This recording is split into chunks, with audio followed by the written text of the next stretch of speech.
Hey guys what's up, कैसे हैं आप सभी लोग। बहुत बहुत स्वागत है आप सबका आज के इस अमेजिंग से सेशन में। फाइनली एकाग्रता ब्रांड की टी शर्ट के साथ हम लोग यहां पर आज आ गए हैं। सुबह जो डीटी का सेशन हुआ वो भी आज एकाग्रता की ड्रेस में था। और अभी जो ये आईडीटी का सेशन मैं आप लोगों के सामने लेने जा रहा हूं ये भी एकाग्रता ब्रांड की टी शर्ट में। बहुत मजा आ रहा है यार। And yes, good afternoon to each and every one of you. जितने भी स्टूडेंट्स यूट्यूब पर देख रहे हैं और जितने भी स्टूडेंट्स यहाँ पर ऐप पे भी देख रहे हैं, आप सबको बहुत बहुत धन्यवाद एक बार फिर से कि आप लोगों ने सब्सक्रिप्शंस लिए, आप लोग आए यहाँ पर। और जितने भी स्टूडेंट्स यूट्यूब पर देख रहे हैं, मैं आपको भी बताना चाहता हूँ कि एकाग्रता.co.in पर जाकर आप बैचेस परचेज कर सकते हो। बोथ ग्रुप्स कॉम्बो पर अभी 50% का ऑफ चल रहा है। तो काफी अच्छा होगा अगर आप लोग वो वाला ले लोगे। 27,000 रुपीज में आपको छो सब्जेक्ट्स सीए इंटरमीडिएट के मिल रहे हैं फॉर May 24 एग्जामिनेशन। राइट। सो जितने भी स्टूडेंट्स यहाँ पर नए हैं, my name is Nishant Kumar. I am a chartered accountant bye qualification and an educator bye passion. I'm the co-founder. I'm the co-founder of Ekagrata EduServes. I'm the author of various books. November 2023 के लिए मेरी tax की books आ गई हैं, not for May 24। November 2023 के लिए मेरी tax की बुक्स आ गई हैं। You can purchase them from my website www.kumarnishant.com। Right, आप kumarnishant.com पर जाकर मेरी नवंबर 23 की टैक्स की बुक्स को परचेज कर सकते हो। नवंबर 23 के लिए जीएसटी का फास्ट ट्रैक बहुत जल्दी आएगा, उसके लिए मैं अनाउंसमेंट करूंगा, प्लीज उसके लिए परेशान मत हो। लेकिन तब तक आप वो बुक्स परचेज करके अपनी पढ़ाई कर सकते हो। अमेंडमेंट्स देख सकते हो कहां कहां पर आए हैं, क्योंकि जो जो अमेंडमेंट्स है वो बोल्ड में दिए हुए हैं। बहुत सारे एक्स्ट्रा क्वेश्चंस भी मैंने दिए हुए हैं, तो आप वहां से उनकी भी प्रैक्टिस कर सकते हो। I've taught thousands of students in the last 7 years. I've been an educator at an academy formerly. Right, ये मेरा इंस्टाग्राम हैंडल है, सीए निशांत कुमार। सीए निशांत कुमार पे मैं लगातार अपडेट्स देता रहता हूं अपनी क्लासेस के बारे में, और भी बहुत ज्यादा इंफॉर्मेशनल और मोटिवेशनल रील्स में आप लोगों के साथ शेयर करता रहता हूं। तो आप लोग इंस्टाग्राम पे मेरे को फॉलो कर सकते हो। I teach mathematics to CA Foundation and taxation to CA intermediate students. Let's get started with our today's session, and that is chapter number 2, supply under GST। कल हम लोगों ने समझा कि जीएसटी से प्रॉब्लम्स क्या क्या है। जीएसटी ने उन सॉरी, जीएसटी से प्रॉब्लम्स नहीं है। कल हम लोगों ने, कल तक हमने समझा, पिछली दो क्लासेस में हम लोगों ने ये देखा था कि कैसे जो सेल्स टैक्स वाला सिस्टम था उसमें डबल टैक्सेशन और टैक्स ऑन टैक्स यानी कैस्केडिंग इफेक्ट, ये दोनों चीजें हो रही थी। राइट, हम लोगों ने कल तक ये समझा था। फिर हमने परसों ही देख लिया था कि कैसे वैट आया, कि कैसे वैट आया और वैट ने इस प्रॉब्लम को इंट्रा स्टेट लेवल पर सॉल्व किया। ठीक है। फिर हमने कहा कि वैट इस प्रॉब्लम को इंटर स्टेट लेवल पर सॉल्व क्यों नहीं कर पाया, ये भी हम लोगों ने देखा। ठीक है, वैट इस प्रॉब्लम को इंटर स्टेट लेवल पर क्यों नहीं सॉल्व कर पाया, ये भी हम लोगों ने देखा। एक सेकंड रुकना, मैं बस थोड़ा सा एसी का टेम्परेचर बढ़ा दूं या फैन की स्पीड कम कर दूं। हाँ, कि वैट ने इस प्रॉब्लम को इंट्रा स्टेट लेवल पर तो सॉल्व किया, लेकिन वैट इस प्रॉब्लम को इंटर स्टेट लेवल पर सॉल्व नहीं कर पाया। राइट ओके, नहीं कर पाया तो नहीं कर पाया, कोई बात नहीं भाई, नहीं कर पाया तो उसको सॉल्व करने के लिए आया जीएसटी। ठीक है, जीएसटी में मैंने आपको बताया कि जीएसटी का जो पर्पस है वो ये है कि किसी भी ट्रांजैक्शन पर आधा पैसा सेंट्रल गवर्नमेंट को मिलना चाहिए और आधा पैसा उस स्टेट को मिलना चाहिए जिस स्टेट में फाइनल कंजम्पशन हो रहा है। ठीक है, अब चाहे वो इंट्रा स्टेट हो चाहे वो इंटर स्टेट हो, लेकिन अल्टीमेटली आधा पैसा उस स्टेट को मिलना चाहिए जिसमें फाइनल कंजम्पशन हो रहा है गुड्स का या सर्विसेज का। ठीक है, हम लोगों ने कल ये भी समझा कि जीएसटी ने इस प्रॉब्लम को इंट्रा स्टेट लेवल पर कैसे सॉल्व किया, और फिर हमने ये भी समझा कि जीएसटी ने इस प्रॉब्लम को इंटर स्टेट लेवल पर कैसे सॉल्व किया। ठीक है, ये सारी बातें हम लोगों ने कल पढ़ी थी कि किस तरह से गवर्नमेंट्स के बीच में फ्लो ऑफ क्रेडिट होता है, किस तरह से किस किस को किस ट्रांजैक्शन के बाद कितना कितना पैसा मिलता है। ये सारी की सारी बातें हम लोगों ने कल देखी थी। उसके बाद हम लोगों ने बात की थी कि GST is levied on the supply of goods और सर्विसेज और बोथ। ठीक है, GST is levied on the supply of goods और सर्विसेज और बोथ। इसमें मैंने आप लोगों को बताया था कि देखो, जब गुड्स को देते हैं तो उसके लिए टर्म यूज होता है सेलिंग, जब हम सर्विसेज देते हैं तो उसके लिए टर्म यूज होता है प्रोविजन। ठीक है, तो selling of goods, provision of services, ये सब तो बड़ी अच्छी बात है, लेकिन अगर गुड्स और सर्विसेज दोनों के लिए कोई एक कॉमन टर्म यूज करना है तो फिर आप कौन सा टर्म यूज करते हो, and that term is supply. ठीक है, तो इस सप्लाई को बोल देते हैं कि ये जो है ये टैक्सेबल इवेंट है, ये जो है ये टैक्सेबल इवेंट है। ठीक है, या देखो जिसको भी जो भी एडमिनिस्ट्रेटिव प्रॉब्लम्स है ना, यहाँ पर देख सकते हो आप मेरे नीचे, ठीक है, बैनर में वो दिया हुआ है, एकाग्रता.co.in वाली वेबसाइट भी दी हुई है और एक फोन नंबर भी दिया हुआ है। तो आप उस फोन नंबर पे कांटेक्ट करके अपनी जो भी आपको क्वेरीज हैं वो कर सकते हो, but please make sure that you call them in office hours. Office hours is Monday to Saturday, Monday to Saturday, Sunday is close. Sunday हम लोग क्लासेस ले रहे हैं, संडे आप लोग पढ़ाई कर रहे हो, ठीक है, लेकिन ऑफिस जो है वो संडे को क्लोज रहता है। मंडे टू सैटरडे सुबह 10:30 बजे से लेकर शाम को 6:30 बजे तक आप ये काम कर सकते हो, आप कॉल करके अपनी क्वेरीज पूछ सकते हो, ठीक है। ये ऐप में क्लास नहीं चल रही है, वेबसाइट नहीं चल पा रही है, डेस्कटॉप में क्लासेस नहीं चल रही है, जो जो भी आपकी प्रॉब्लम्स हैं वो सारी की सारी आप इस नंबर पर कॉल करके अपनी क्वेरीज को रिजॉल्व करवा सकते हो, ठीक है। चलो, तो ये हो गया। अब टैक्सेबल इवेंट जीएसटी में क्या है? टैक्सेबल इवेंट जीएसटी में है सप्लाई, राइट। तो इस पूरे चैप्टर में हम लोग सप्लाई का मतलब समझेंगे, हम लोग सप्लाई का मतलब समझेंगे और हम स्कोप ऑफ सप्लाई समझेंगे कि भाई ये सप्लाई का स्कोप क्या है, कहां तक, किस चीज को सप्लाई बोलना है, किस चीज को सप्लाई नहीं बोलना है। ये सारी चीजें हम लोग इस चैप्टर में पढ़ने जा रहे हैं, ठीक। Section 7, scope of supply. Section 7 तो है लेकिन कौन से एक्ट का है, ठीक है, तो ध्यान से सुनना। यहां पर मैं आप लोगों को अगले चैप्टर में ऐसे और डिटेल में बताऊंगा, जब हम चैप्टर नंबर 3 करेंगे ना, चार्ज ऑफ जीएसटी, तो मैं उसमें इस चीज को थोड़ा सा और हाईलाइट करूंगा, लेकिन अभी मैं आपको बता देता हूं। एक है सीजीएसटी एक्ट, एक है सीजीएसटी एक्ट 2017, ठीक है, central goods and services tax act 2017, ठीक है। एक है आईजीएसटी एक्ट 2017, ठीक है, integrated goods and services tax act 2017। जो कुछ भी सीजीएसटी एक्ट में है वही पूरा as it is copy paste IGST act में भी है, थोड़ा सा चेंजेस है। अब इसकी क्या स्कोप है, क्यों है ये सब, उसके बारे में हम लोग बाद में बात करेंगे जब हम चैप्टर 3 में आएंगे, ठीक है। और हर स्टेट का अपना खुद का state goods and services tax act है, ठीक है। तो जैसे मैं उत्तर प्रदेश में हूं तो उत्तर प्रदेश के लिए state Uttar Pradesh goods and services tax act, Maharashtra के लिए Maharashtra goods and services tax act, और वो भी पूरा सीजीएसटी को छापा हुआ है, वो भी पूरा सीजीएसटी को छापा हुआ है। तो मेन एक्ट जो है वो है सीजीएसटी। तो आपको कभी भी कहीं पर भी अगर कोई सेक्शन नंबर मेंशन हो, जैसे यहां पर मेंशन है ना सेक्शन 7 स्कोप ऑफ सप्लाई, तो ये सेक्शन 7 कौन से सेक्शन का, कौन से एक्ट का है? ये सेक्शन 7 सीजीएसटी एक्ट का है, ठीक है। ये जो सेक्शन 7 है ये सीजीएसटी एक्ट का है, ठीक है। पहली बात तो ये क्लियर हो गई, राइट। अब देखो आप, अब मेरी बात जरा बहुत ध्यान से सुनना। ये जो सेक्शन 7 है ना, इस सेक्शन 7 को पढ़ने में कम से कम हमारी 3 नहीं तो 4 क्लासेस लगने वाली हैं, सिर्फ एक सेक्शन को पढ़ने में, ठीक है। और ये मैं गारंटी दे रहा हूं कि आपको लगातार ये सारी चीजें याद होती चलेंगी, ठीक है। मतलब अभी सेक्शन 7 अगर आप देखोगे ना इसमें, तो सेक्शन 7 कितना बड़ा है आप लोग यहां पर देख सकते हो, ठीक है। ये 3 स्लाइड्स का सेक्शन 7 है, ठीक है। This is section 7, this is section 7 sub section 1, 1A, 2 and 3, ठीक है। सेक्शन 7 के अंदर sub section 1, 1A, 2 and 3, 4 sub section हैं सेक्शन 7 के अंदर, ठीक है। सेक्शन 7 के अंदर 4 सब सेक्शन हैं और अच्छा खासा बड़ा है, लेकिन मेरी गारंटी है आपको 4 क्लासेस हमारी लगेंगी सेक्शन 7 में, और उन 4 क्लासेस के बाद आपको पूरा सेक्शन 7 मुंह जुबानी रटा हुआ होगा, पूरा रटा हुआ होगा, मतलब आपके दिमाग में एक पिक्चर बन चुकी होगी, ठीक है। लेकिन अब मेरी बात पहली, मतलब मैं एकदम पहले से ही बोल रहा हूं जिससे बाद में प्रॉब्लम्स ना आए। जब हम इस सेक्शन को पढ़ना स्टार्ट करेंगे ना, आपके बीच बीच में काफी आएंगे डाउट्स।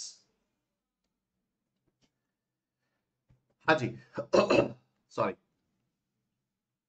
तो मैं आपसे कह रहा था कि सप्लाई जो है इसमें 4 दिन लगेंगे, ठीक है, 4-5 दिन लगेंगे। और मैं पहले ही लेक्चर में, मैं स्टार्ट करने से पहले ही एक डिस्क्लेमर दे रहा हूं, मैं स्टार्ट करने से पहले ही आप लोगों को बता देना चाहता हूं कि यार टाइम लगेगा, ठीक है। बीच बीच में चीजें कंफ्यूजिंग भी लगेंगी, बीच बीच में चीजें कंफ्यूजिंग भी लगेंगी, लेकिन उन सब का रेजोल्यूशन होगा। और मैंने आपको जैसे पहले बताया था कि आईडीटी में, मतलब जीएसटी में, ऐसा जरूरी नहीं है कि आपका किसी एक चैप्टर का डाउट उसी चैप्टर में सॉल्व हो जाए, ठीक है। चैप्टर 2 में आपको, मतलब ये जो सप्लाई वाला चैप्टर है इसमें आपके डाउट्स आएंगे, मैं आपको बताऊंगा कि देखो आपका ये डाउट है, लेकिन वो वाला डाउट सॉल्व होगा चैप्टर 8 में या चैप्टर 9 में जाकर, ठीक है, ऐसा होगा। वो मैं आपको मेंशन करते हुए चलूंगा, जिससे आप ये मत सोचो कि अरे यार हमारा तो डाउट अधूरा रह गया, ठीक है। तो मैं आपको वो मेंशन करता चलूंगा क्योंकि मुझे पता है आपके क्या क्या डाउट्स आएंगे, क्योंकि यार ऑब्वियसली जो आपके डाउट्स हैं वही तो मेरे भी डाउट्स रहे होंगे ना जब मैंने पहली बार पढ़ा होगा, ठीक है। तो वो सारी की सारी चीजें हम आगे इवेंचुअली आगे आने वाले चैप्टर्स में हम लोग देखते हुए चलेंगे, तो आप लोग बिल्कुल भी चिंता करना मत। ठीक है, ये सेक्शन बहुत बड़ा है, ये सेक्शन बहुत ज्यादा बड़ा है। बीच बीच में हो सकता है आप लोगों को लगे कि यार ये पता नहीं क्या ही चल रहा है, लेकिन बिल्कुल चिंता मत करो, मैं एक एक चीज आपको लिख लिख के समझाऊंगा। और नोट्स अगर आप लोग देखोगे तो पूरे प्रॉपर नोट्स बने हुए, पूरे प्रॉपर नोट्स, मतलब as if I am sitting there and teaching to you, that is how I have made the notes. ठीक है, कि कोई अगर वो पढ़ेगा भी ना तो उसको सब कुछ समझ में आ जाएगा बहुत अच्छे से, लेकिन हाँ टाइम लगेगा। ठीक है, तो टाइम देने के लिए तैयार हो? एक बार जल्दी से यहाँ पर जितने भी लोग प्लस पर देख रहे हैं, मतलब जितने भी लोग यहाँ पर ऐप पर देख रहे हो, जितने भी लोग यहाँ पर यूट्यूब पे देख रहे हैं, एक बार फटाफट से बता दो, क्या आप लोग तैयार हो टाइम देने के लिए? प्रॉमिस कर रहे हो मेरे से कि हाँ सर हम कंफ्यूज नहीं होंगे, हम परेशान नहीं होंगे, पूरा ट्रस्ट है और आप जो कराओगे उसको मान लेंगे? क्या आप लोग तैयार हो इस चीज को लेकर? कमॉन कमॉन कमॉन, यहां पर ऐप पे और यहां पर यूट्यूब पे, यस यस यस, पूरे कॉन्फिडेंस के साथ हम लोग यहां पर बैठेंगे और 3-4 दिन में ये सेक्शन 7 चलेगा, बहुत अच्छे से हम लोग प्रिपेयर करते हुए चलेंगे। Yes, done done, very nice, thank you so much, thank you everyone, thank you. आ जाओ अब देखते हैं। सेक्शन 7 बताता है कि सप्लाई होता क्या है। ठीक है, अब इसमें सेक्शन 7 का तुम सबसेक्शन 1 देखो। सबसेक्शन 1 क्या कह रहे हैं? Supply includes all forms of supply of goods or services or both, such as sale, transfer, barter, exchange, license, rental, lease or disposal, made or agreed to be made for a consideration by a person in the course of furtherance of business। ठीक है, पहले तो भाई साहब इसी चीज के बारे में बात की जाए, पहले तो इसी चीज के बारे में बात की जाए। ठीक है, यहां पर बोला जा रहा है कि हर तरह की सप्लाई, सप्लाई में क्या आता है? सप्लाई में आता है हर तरह की सप्लाई। किसकी सप्लाई? गुड्स या सर्विसेज या दोनों की। ठीक है, मतलब अगर कोई चीज ऐसी है जो ना तो गुड्स है ना तो सर्विसेज है, तो उसकी सप्लाई, क्या सप्लाई की डेफिनेशन में आएगी? नहीं। अब एक डाउट आएगा कि सर ऐसा क्या हो सकता है जो ना तो गुड्स हो ना तो सर्विस हो? उसके लिए हमें जाना पड़ेगा गुड्स और सर्विसेज की डेफिनेशन में कि how has the law defined goods, how has the law defined services. ठीक है, उसके लिए हमें यहां पर जाना पड़ेगा कि गुड्स क्या है और सर्विसेज क्या है। ठीक, उसके लिए हम लोगों को यहां पर जाना पड़ेगा कि गुड्स क्या है, सर्विसेज क्या है। राइट, ठीक है। तो supply includes all forms of supply of goods or services or both, of goods or services or both, such as sale, transfer, barter, exchange, license, rental, lease और disposal। 8 चीजें इसने यहां पर बताई हुई हैं। ठीक है, इसने यहां पर 8 चीजें बताई हुई हैं, sale, transfer, barter, exchange, licence, rental, lease, disposal. ठीक है, ये 8 चीजें इसने यहां पर बताई हैं। क्या इन 8 चीजों के अलावा भी कुछ सप्लाई है? हो सकता है, बिल्कुल हो सकता है। पहली बात तो सर ये 8 चीजों का मतलब क्या है? सब मिलती जुलती सी चीजें लग रही है। सर बार्टर क्या होता है? सर एक्सचेंज क्या होता है? सर लाइसेंस और रेंटल में क्या फर्क है? ठीक है, रेंटल और लीज में क्या फर्क है? ये डिस्पोजल का क्या मतलब होता है? ये सारी की सारी चीजें हम लोग समझते हुए चलेंगे। ठीक है, ये सारी की सारी चीजें हम लोग समझेंगे। मैं अभी आपको बता रहा हूं, सुनो चलो, इससे पहले कि आप लोगों को थोड़ा सा और कंफ्यूजन हो, मैं आप लोगों को एक अश्योरिटी दे दे रहा हूं। ये सेक्शन 7 बेयर एक्ट का सेक्शन है।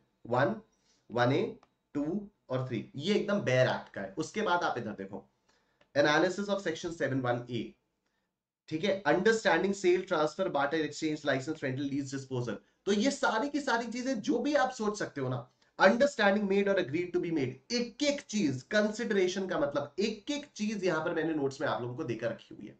ठीक है, एक एक चीज, तो बिल्कुल भी चिंता मत करना। आपके, मैंने आपसे कहा आपके सारे के सारे डाउट्स क्लियर होंगे, मुझे पता है। ये जैसे ही मैं पढ़ाना शुरू करता हूं ना तो काफी वो आता है, और इससे रिलेटेड ये भी मत सोचना कि सर इसका हम रिविजन कैसे करेंगे वगैरह वगैरह, सब कुछ क्लियर है। आप जरा इस चैप्टर को देखो, ऑलमोस्ट 90 क्वेश्चंस दिए मैंने, 90 से ज्यादा ही होंगे, एक बार देख लेते हैं। ठीक है, ये मैं आपको सिर्फ इसलिए बता रहा हूं कि टेंशन बिल्कुल मत लेना किसी भी चीज की।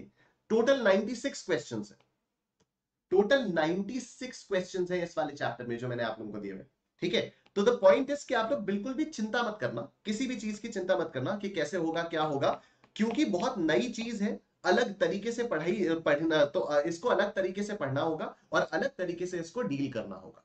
ठीक है, तो यहां पर मेरे को आपकी अटमोस्ट पेशेंस की जरूरत है। जो इन नेक्स्ट 4-5 दिन में रुक गया, जो अगले 4-5 दिन रुक गया ना, वो तो मतलब मस्त है, उसमें कोई प्रॉब्लम नहीं है। लेकिन जिसने, बस कह रहा हूं बस 4-5 दिन दे दो मेरे को। ठीक है, बस 4-5 दिन दे दो, 5वें 6ठे दिन में ना तुम्हें ऑलरेडी लगेगा भाई साहब क्या चीज है ये, क्योंकि पूरा सेक्शन 7 तुम्हारे दिमाग में छप चुका होगा, एक एक चीज रट चुकी होगी और हर क्वेश्चन का जवाब आप अपने आप देने के लिए तैयार हो चुके होंगे। You will be able to answer each and every question on your own, लेकिन हाँ टाइम लगेगा, टाइम लगेगा। ठीक है, तो पूरी पेशेंस के साथ यहां पर बैठना और जो जो मैं बता रहा हूं, जैसे जैसे बता रहा हूं, उसको आराम आराम से सुनते रहना। ठीक है, डन। चलो, तो सप्लाई में क्या क्या आता है? Supply includes all forms of supply of goods और सर्विसेज और both, such as sale, transfer, barter, exchange, license, rental, lease और disposal, made or agreed to be made। made और agreed to be made का मतलब है कि कोई जरूरी नहीं है कि मैंने आपको सप्लाई अभी तुरंत कर दी है। जैसे आपने एकाग्रता को फीस दी, ठीक है, आपने एकाग्रता को फीस दी और अब मैंने अभी तुरंत सब कुछ पढ़ा नहीं दिया है, मैं आपको पढ़ाने का वादा कर रहा हूं। I have agreed to make this supply, ठीक है, I have agreed to make this supply, कि आपने पैसा दे दिया, अब मैं आपको पढ़ाऊंगा, तो मैं आपको पढ़ाऊंगा, I have agreed to teach you, तो ये भी एक सप्लाई हो जाती है। फॉर अ कंसिडरेशन, कंसिडरेशन का होना बहुत जरूरी है। नो कंसिडरेशन नो सप्लाई, मतलब क्या हो गया? अगर मैं किसी को ऐसी फ्री में गिफ्ट दे रहा हूं तो क्या वो भी सप्लाई हो जाएगी? नहीं। मैं आपको ये आईफोन गिफ्ट कर दूं, क्या ये सप्लाई है? नहीं। क्यों नहीं है? क्योंकि आपसे मैं कुछ पैसे नहीं ले रहा हूं। ठीक है, कर दो कर दो कर दो, करते हैं, ठीक है, कर देंगे, ठीक है, कर देंगे कर देंगे, हाँ हाँ भाई, पगलाई गए, ठीक है, कर देंगे। ठीक, देखो ये हो गया for a consideration by a person. अब यहां पर पर्सन का मतलब क्या है? यहां पर पर्सन का मतलब होता है टैक्सेबल पर्सन। यहां पर पर्सन का मतलब है टैक्सेबल पर्सन, यहां पर पर्सन का मतलब वो डीटी वाले पर्सन से कंफ्यूज मत करना। ठीक है, यहां पर पर्सन का मतलब अलग है। सर ऐसे कैसे हो सकता है? हाँ होता है, वहां पर पर्सन इनकम टैक्स एक्ट में डिफाइंड है, यहां पर पर्सन यहां पर डिफाइंड है, जीएसटी एक्ट में डिफाइंड है, तो पर्सन का मतलब तो अलग अलग होगा। यहां पर पर्सन का मतलब है टैक्सेबल पर्सन। टैक्सेबल पर्सन का मतलब क्या है? टैक्सेबल पर्सन का मतलब वो है a person who is liable to get himself registered under the GST act. ठीक है, उधर क्या पढ़ा था हम लोगों ने? उधर हमने कहा था असेसी कौन होता है? Any person who is required to pay tax. यहां पर हम क्या करें? Any person who is liable to get himself registered under the GST act. अब इसके बारे में हम लोग डिटेल में बात करेंगे, ठीक है, बाद में बात करेंगे। ठीक, और फिर लास्ट चीज है इन the course or furtherance of business. In the course or furtherance of business, ठीक है, ये जो भी चीज आप दे रहे हो ये बिजनेस के कोर्स और फर्दरेंस में होनी चाहिए, मतलब बिजनेस एक्टिविटी होनी चाहिए, ये पर्सनल एक्टिविटी नहीं होनी चाहिए। ठीक है, मतलब सर अगर मैं बिजनेस में किसी को मोबाइल गिफ्ट करूंगा तो क्या ये सप्लाई होगा? अभी मैंने कहा मैं अगर आपको ऐसे ही मोबाइल गिफ्ट कर देता हूं तो ये सप्लाई नहीं होगा क्योंकि कंसिडरेशन नहीं है।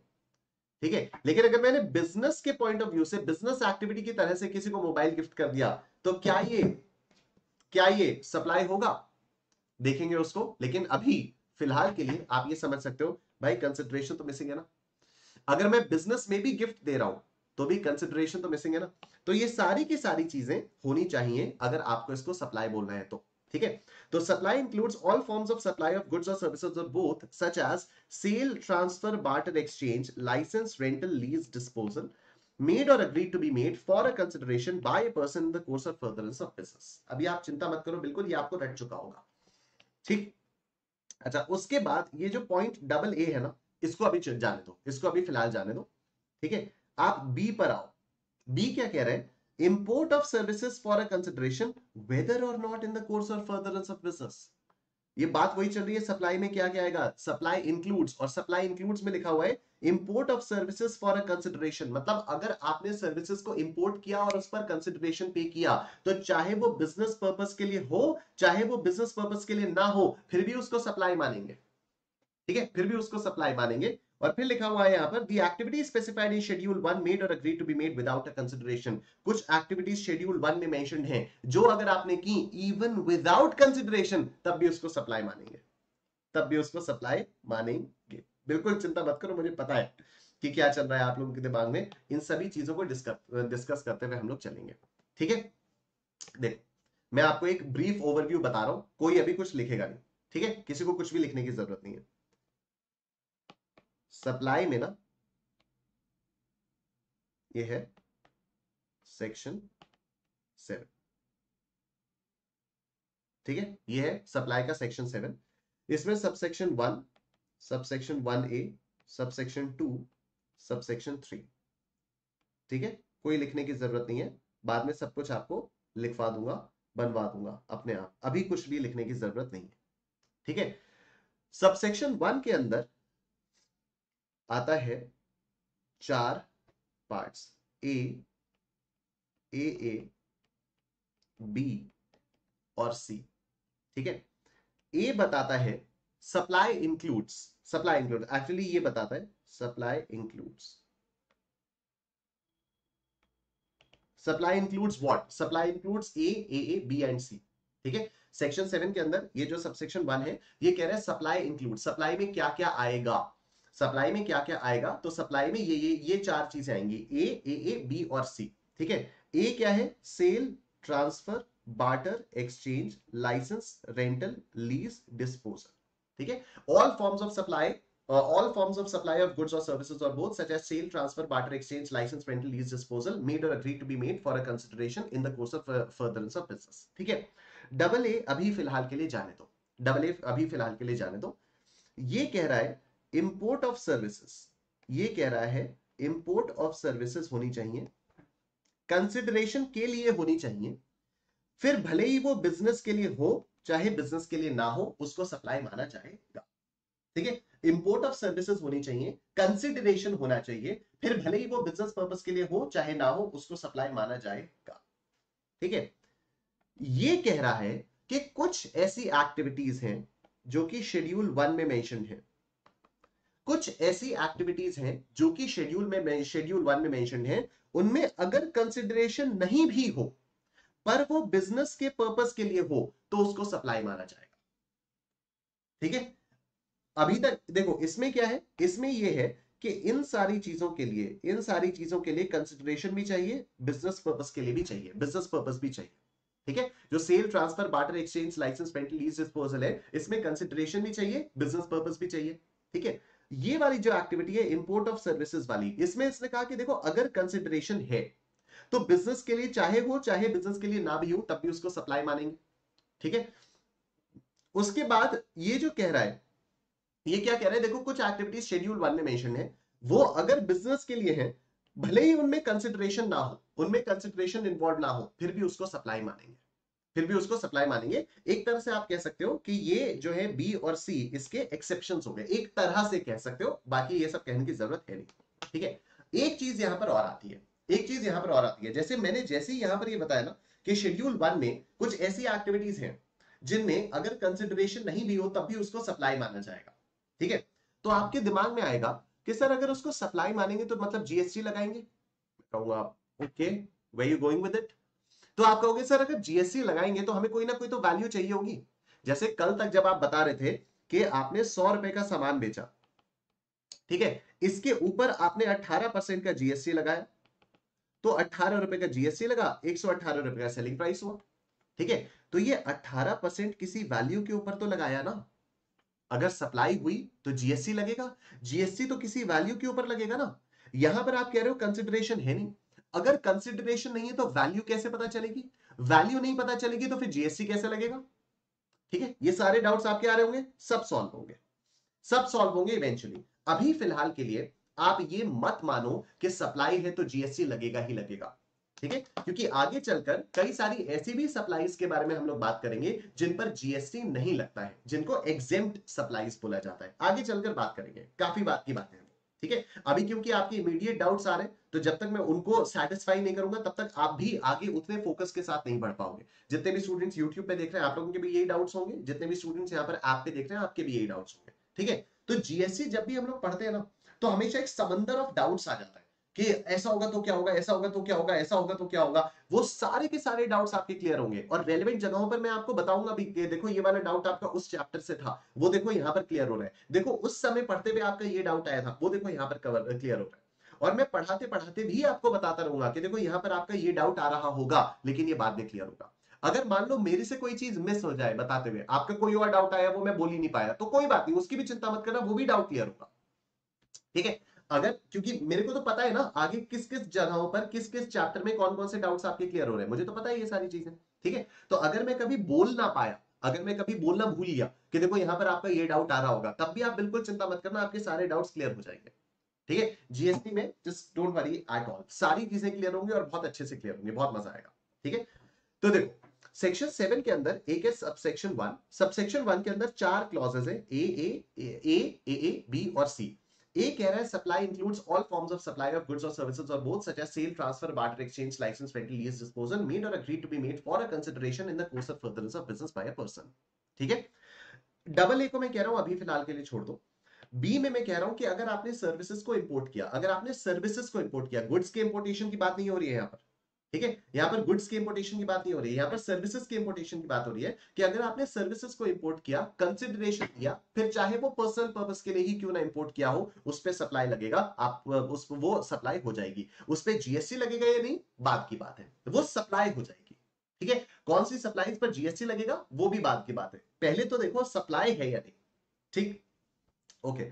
उसके बाद यहां पर ये है subsection C, sorry clause C. Clause C क्या कह रहा है कि शेड्यूल 1 में कुछ ऐसी एक्टिविटीज मेंशन है, शेड्यूल 1 में कुछ ऐसी एक्टिविटीज मेंशन है जिनमें अगर आपने कंसिडरेशन नहीं भी दिया, अगर आपने कंसिडरेशन नहीं भी दिया, ठीक है, अगर आपने कंसिडरेशन नहीं भी दिया लेकिन वो बिजनेस एक्टिविटीज हैं, तो भी उसको सप्लाई मान लिया जाएगा, तो भी उसको सप्लाई मान लिया जाएगा, तो भी उसको सप्लाई मान लिया जाएगा। ये शेड्यूल 1 वाली एक्टिविटीज है।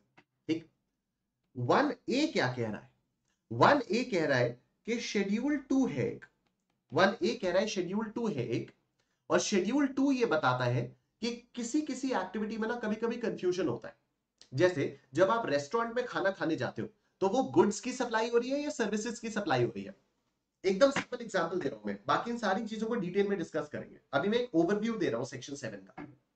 ठीक है, जब आप रेस्टोरेंट में खाना खाने जाते हो, जब आप रेस्टोरेंट में खाना खाने जाते हो, तो वो गुड्स की सप्लाई हो रही है, सर्विसेज की सप्लाई हो रही है? ठीक है, वैसे तो देखा जाए सर्विस की सप्लाई हो रही है, क्योंकि वेटर आके आपको खिला रहा है, वेटर आके खाना परोस रहा है, ऑर्डर ले रहा है, सब कुछ है।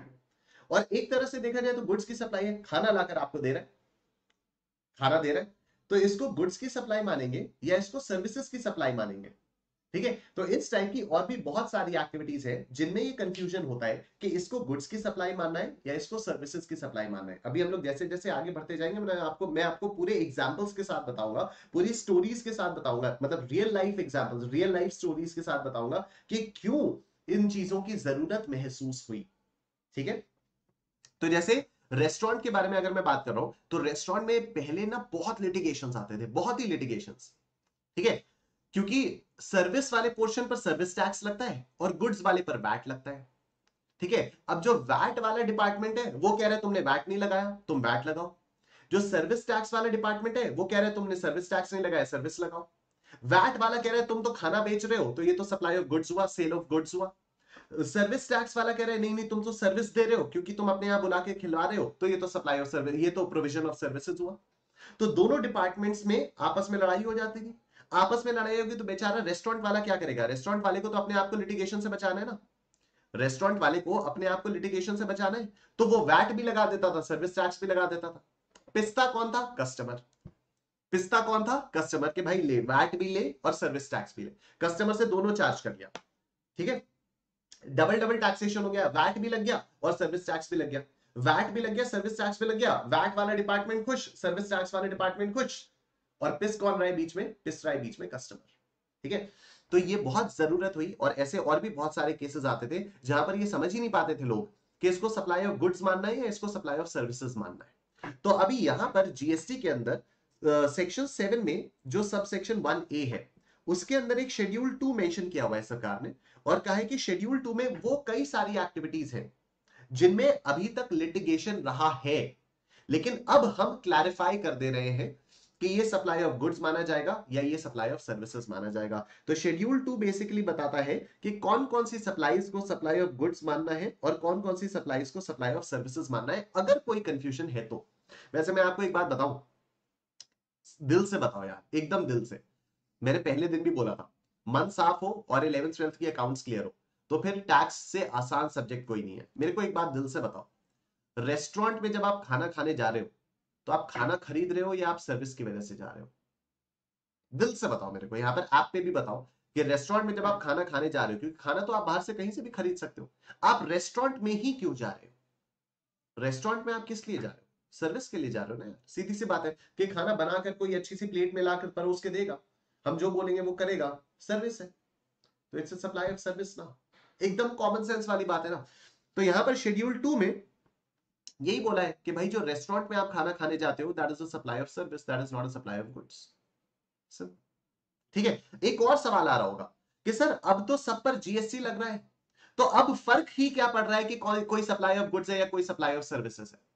एक ही डाउट आ रहा होगा कि सर अब तो अगर क्योंकि गुड्स की सप्लाई पर भी जीएसटी लग रहा है और सर्विसेज की सप्लाई पर भी जीएसटी लग रहा है, तो हाउ डज इट मैटर कि ये गुड्स की सप्लाई है या सर्विसेज की सप्लाई है? जो भी हो यार, तुम वैल्यू के ऊपर जीएसटी लगाओ ना 18%। ऐसा नहीं होता है, ऐसा नहीं होता है। ऐसा इसलिए नहीं होता है क्योंकि गुड्स के भी अलग अलग डेफिनेशंस है और अलग अलग गुड्स पर अलग अलग रेट्स प्रिस्क्राइब्ड है कि कौन सा गुड्स बेचने पर कितने रेट्स से जीएसटी लगेगा, कौन सी सर्विस देने पर कितने रेट से जीएसटी लगेगा। आप मैकडॉनल्ड्स में जाओ 5% का जीएसटी है, ठीक है, लेकिन आप ये एकाग्रता में अगर आप क्लासेस लो 18% जीएसटी है, ठीक है। एकाग्रता में आप क्लासेस लो या कहीं पर भी आप क्लासेस लो 18% जीएसटी है, क्योंकि जो एजुकेशनल सर्विसेज हैं, जो ये वाली सर्विसेज हैं जो हम लोग दे रहे हैं, इस पे 18% का जीएसटी सरकार ने मेंशन किया हुआ है, ठीक है। और अगर आप किसी एक 5 स्टार होटल में चले जाओ, किसी एक 5 स्टार होटल के रेस्टोरेंट में जाकर खाओ, 12% का जीएसटी है, ठीक है। लेकिन डोमिनोज मैकडॉनल्ड्स में जाओ 5% का जीएसटी है, ठीक है। तो हर तरह की चीजों को डिफाइन किया हुआ है कि किस चीज पर 5% का लगेगा, किस चीज पर 6% का लगेगा, किस पर 12% का लगेगा, किस पर 18% का लगेगा, ये सब कुछ डिफाइंड है, राइट। तो इसीलिए ये क्लासिफाई करना जरूरी है कि कौन सी चीज सप्लाई ऑफ गुड्स है, कौन सी चीज सप्लाई ऑफ सर्विसेज है, जिससे ये पता चल पाए कि इस पर एग्जैक्ट रेट ऑफ जीएसटी कौन सा लगेगा, ठीक है। तो शेड्यूल 2 क्या बता रहे हैं? शेड्यूल 2 ये बताता है कि मेरे पास कुछ एक्टिविटीज मेंशन है, इन एक्टिविटीज में हमेशा से लिटिगेशन रहा है, इन एक्टिविटीज में हमेशा से ये लड़ाई रही है कि इसको गुड्स की सेल मानना है या सर्विसेज की प्रोविजन मानना है। तो अभी शेड्यूल 2 के हिसाब से हमने बता दिया कि देखो ये एक्टिविटीज है, इसको सप्लाई ऑफ गुड्स मानो, इसको सप्लाई ऑफ सर्विसेज मानो। और ये मैं आपको बता रहा हूं एज अ बिग ब्रदर, मैं आप लोगों को बता रहा हूं कि ये सारी चीजें इतनी कॉमन सेंस वाली है ना कि आपको लगेगा कि क्या यार जनता पागल है, इतने छोटे छोटे इश्यूज को लेकर बवाल मचाती थी, ठीक है, इतने छोटे छोटे इश्यूज को लेकर बवाल मचाती थी। मतलब ये तो एकदम कॉमन सेंस वाली बात है, जैसे रेस्टोरेंट वाली बात मैंने आपको बताई, ठीक है। दिल से पूछो ना यार, आप रेस्टोरेंट क्यों जा रहे हो? आप रेस्टोरेंट सर्विस लेने के लिए जा रहे हो ना, तो वो तो सप्लाई ऑफ सर्विस हो गई, बात खत्म। वो सप्लाई ऑफ सर्विस हो गई, बात ही खत्म। तो शेड्यूल 2 में वो सारी एक्टिविटीज मेंशन है जिनमें हमेशा से लिटिगेशन रहा है कि सप्लाई ऑफ गुड्स बोलेंगे इसको या इसको सप्लाई ऑफ सर्विस बोलेंगे, और ये सप्लाई ऑफ सर्विसेज हो जाएगी, ठीक। ये हो गया मतलब सप्लाई ऑफ गुड्स या सप्लाई ऑफ सर्विसेज। फिर आता है एक सब सेक्शन 2, सेक्शन 7 का सब सेक्शन 2, इसके अंदर शेड्यूल 3 भी आएगा, ठीक है। और शेड्यूल 3 वो एक्टिविटीज बताता है जिनको हम बोलते हैं that this is neither a supply of goods, neither a supply of goods nor a supply of services, ठीक है। ये आता है आपका सब सेक्शन 2। सब सेक्शन 2 कहता है कि शेड्यूल 3 में कुछ ऐसी एक्टिविटीज मेंशन्ड है जिनको ना तो हम सप्लाई ऑफ गुड्स मानेंगे, ना ही सप्लाई ऑफ सर्विसेज मानेंगे, मतलब ये जीएसटी में है ही नहीं, ये इस पर जीएसटी नहीं लगेगा। एग्जाम्पल के तौर पर sale of building, sale of building, ठीक है। बाकी हम लोग पढ़ेंगे पूरा का पूरा शेड्यूल 3 हम लोग पढ़ेंगे। जो बिल्डिंग की सेल होती है ना, जो सेल ऑफ बिल्डिंग होती है, तो जब आप बिल्डिंग को बेचते हो तो उस पर जीएसटी नहीं लगता है, क्योंकि शेड्यूल 3 के अंदर साफ साफ मेंशन है sale of land and building को ना तो हम सप्लाई ऑफ गुड्स मानेंगे ना तो सप्लाई ऑफ सर्विसेज मानेंगे। और यहां पर क्या था, supply includes what, all forms of supply of goods और सर्विसेज और बोथ, ठीक है। तो यहां पर शेड्यूल 3 में बेसिकली इसको हम लोग नेगेटिव लिस्ट भी बोलते हैं, इसको नेगेटिव लिस्ट भी बोलते हैं। क्यों इसको नेगेटिव लिस्ट बोला जाता है? क्योंकि यहां पर वो सारी एक्टिविटीज मेंशन है जिनको ना तो सप्लाई ऑफ गुड्स मानना है ना ही सप्लाई ऑफ सर्विसेज मानना है, जिनको ना तो सप्लाई ऑफ गुड्स मानना है ना ही सप्लाई ऑफ सर्विसेज मानना है, ठीक है। तो इसके बारे में भी हम लोग यहां पर पढ़ेंगे। अब ये बचता है आपका सब सेक्शन 3। तो देखो इसकी लिंकेज ना थोड़ी थोड़ी इसके साथ है। यहां पर मैंने आपको क्या बताया था, शेड्यूल 2 में वो सारी एक्टिविटीज मेंशन्ड है जिनमें सरकार ने कहा कि इसको सप्लाई ऑफ गुड्स मानो और इसको सप्लाई ऑफ सर्विसेज मानो, राइट।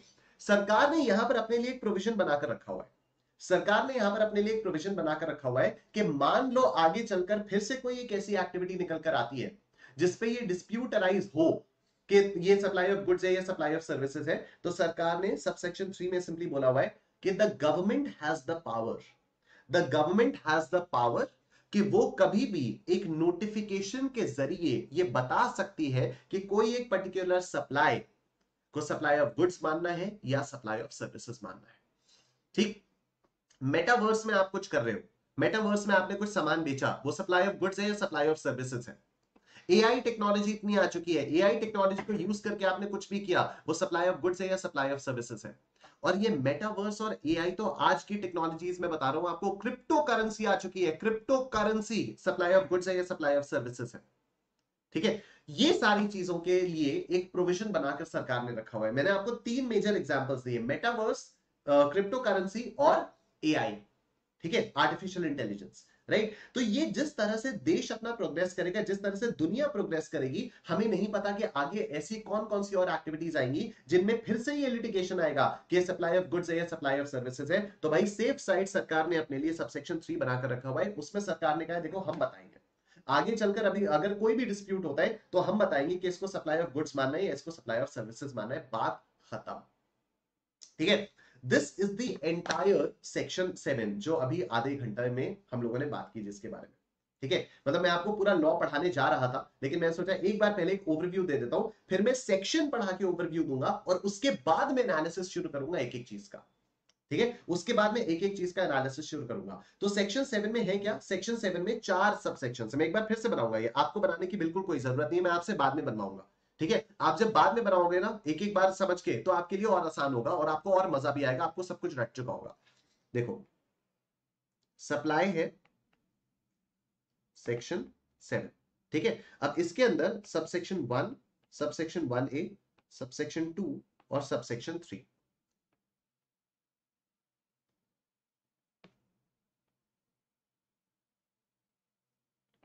ठीक है, ये आ गया सबसेक्शन 1, 1A, 2 और 3, ये हो गया।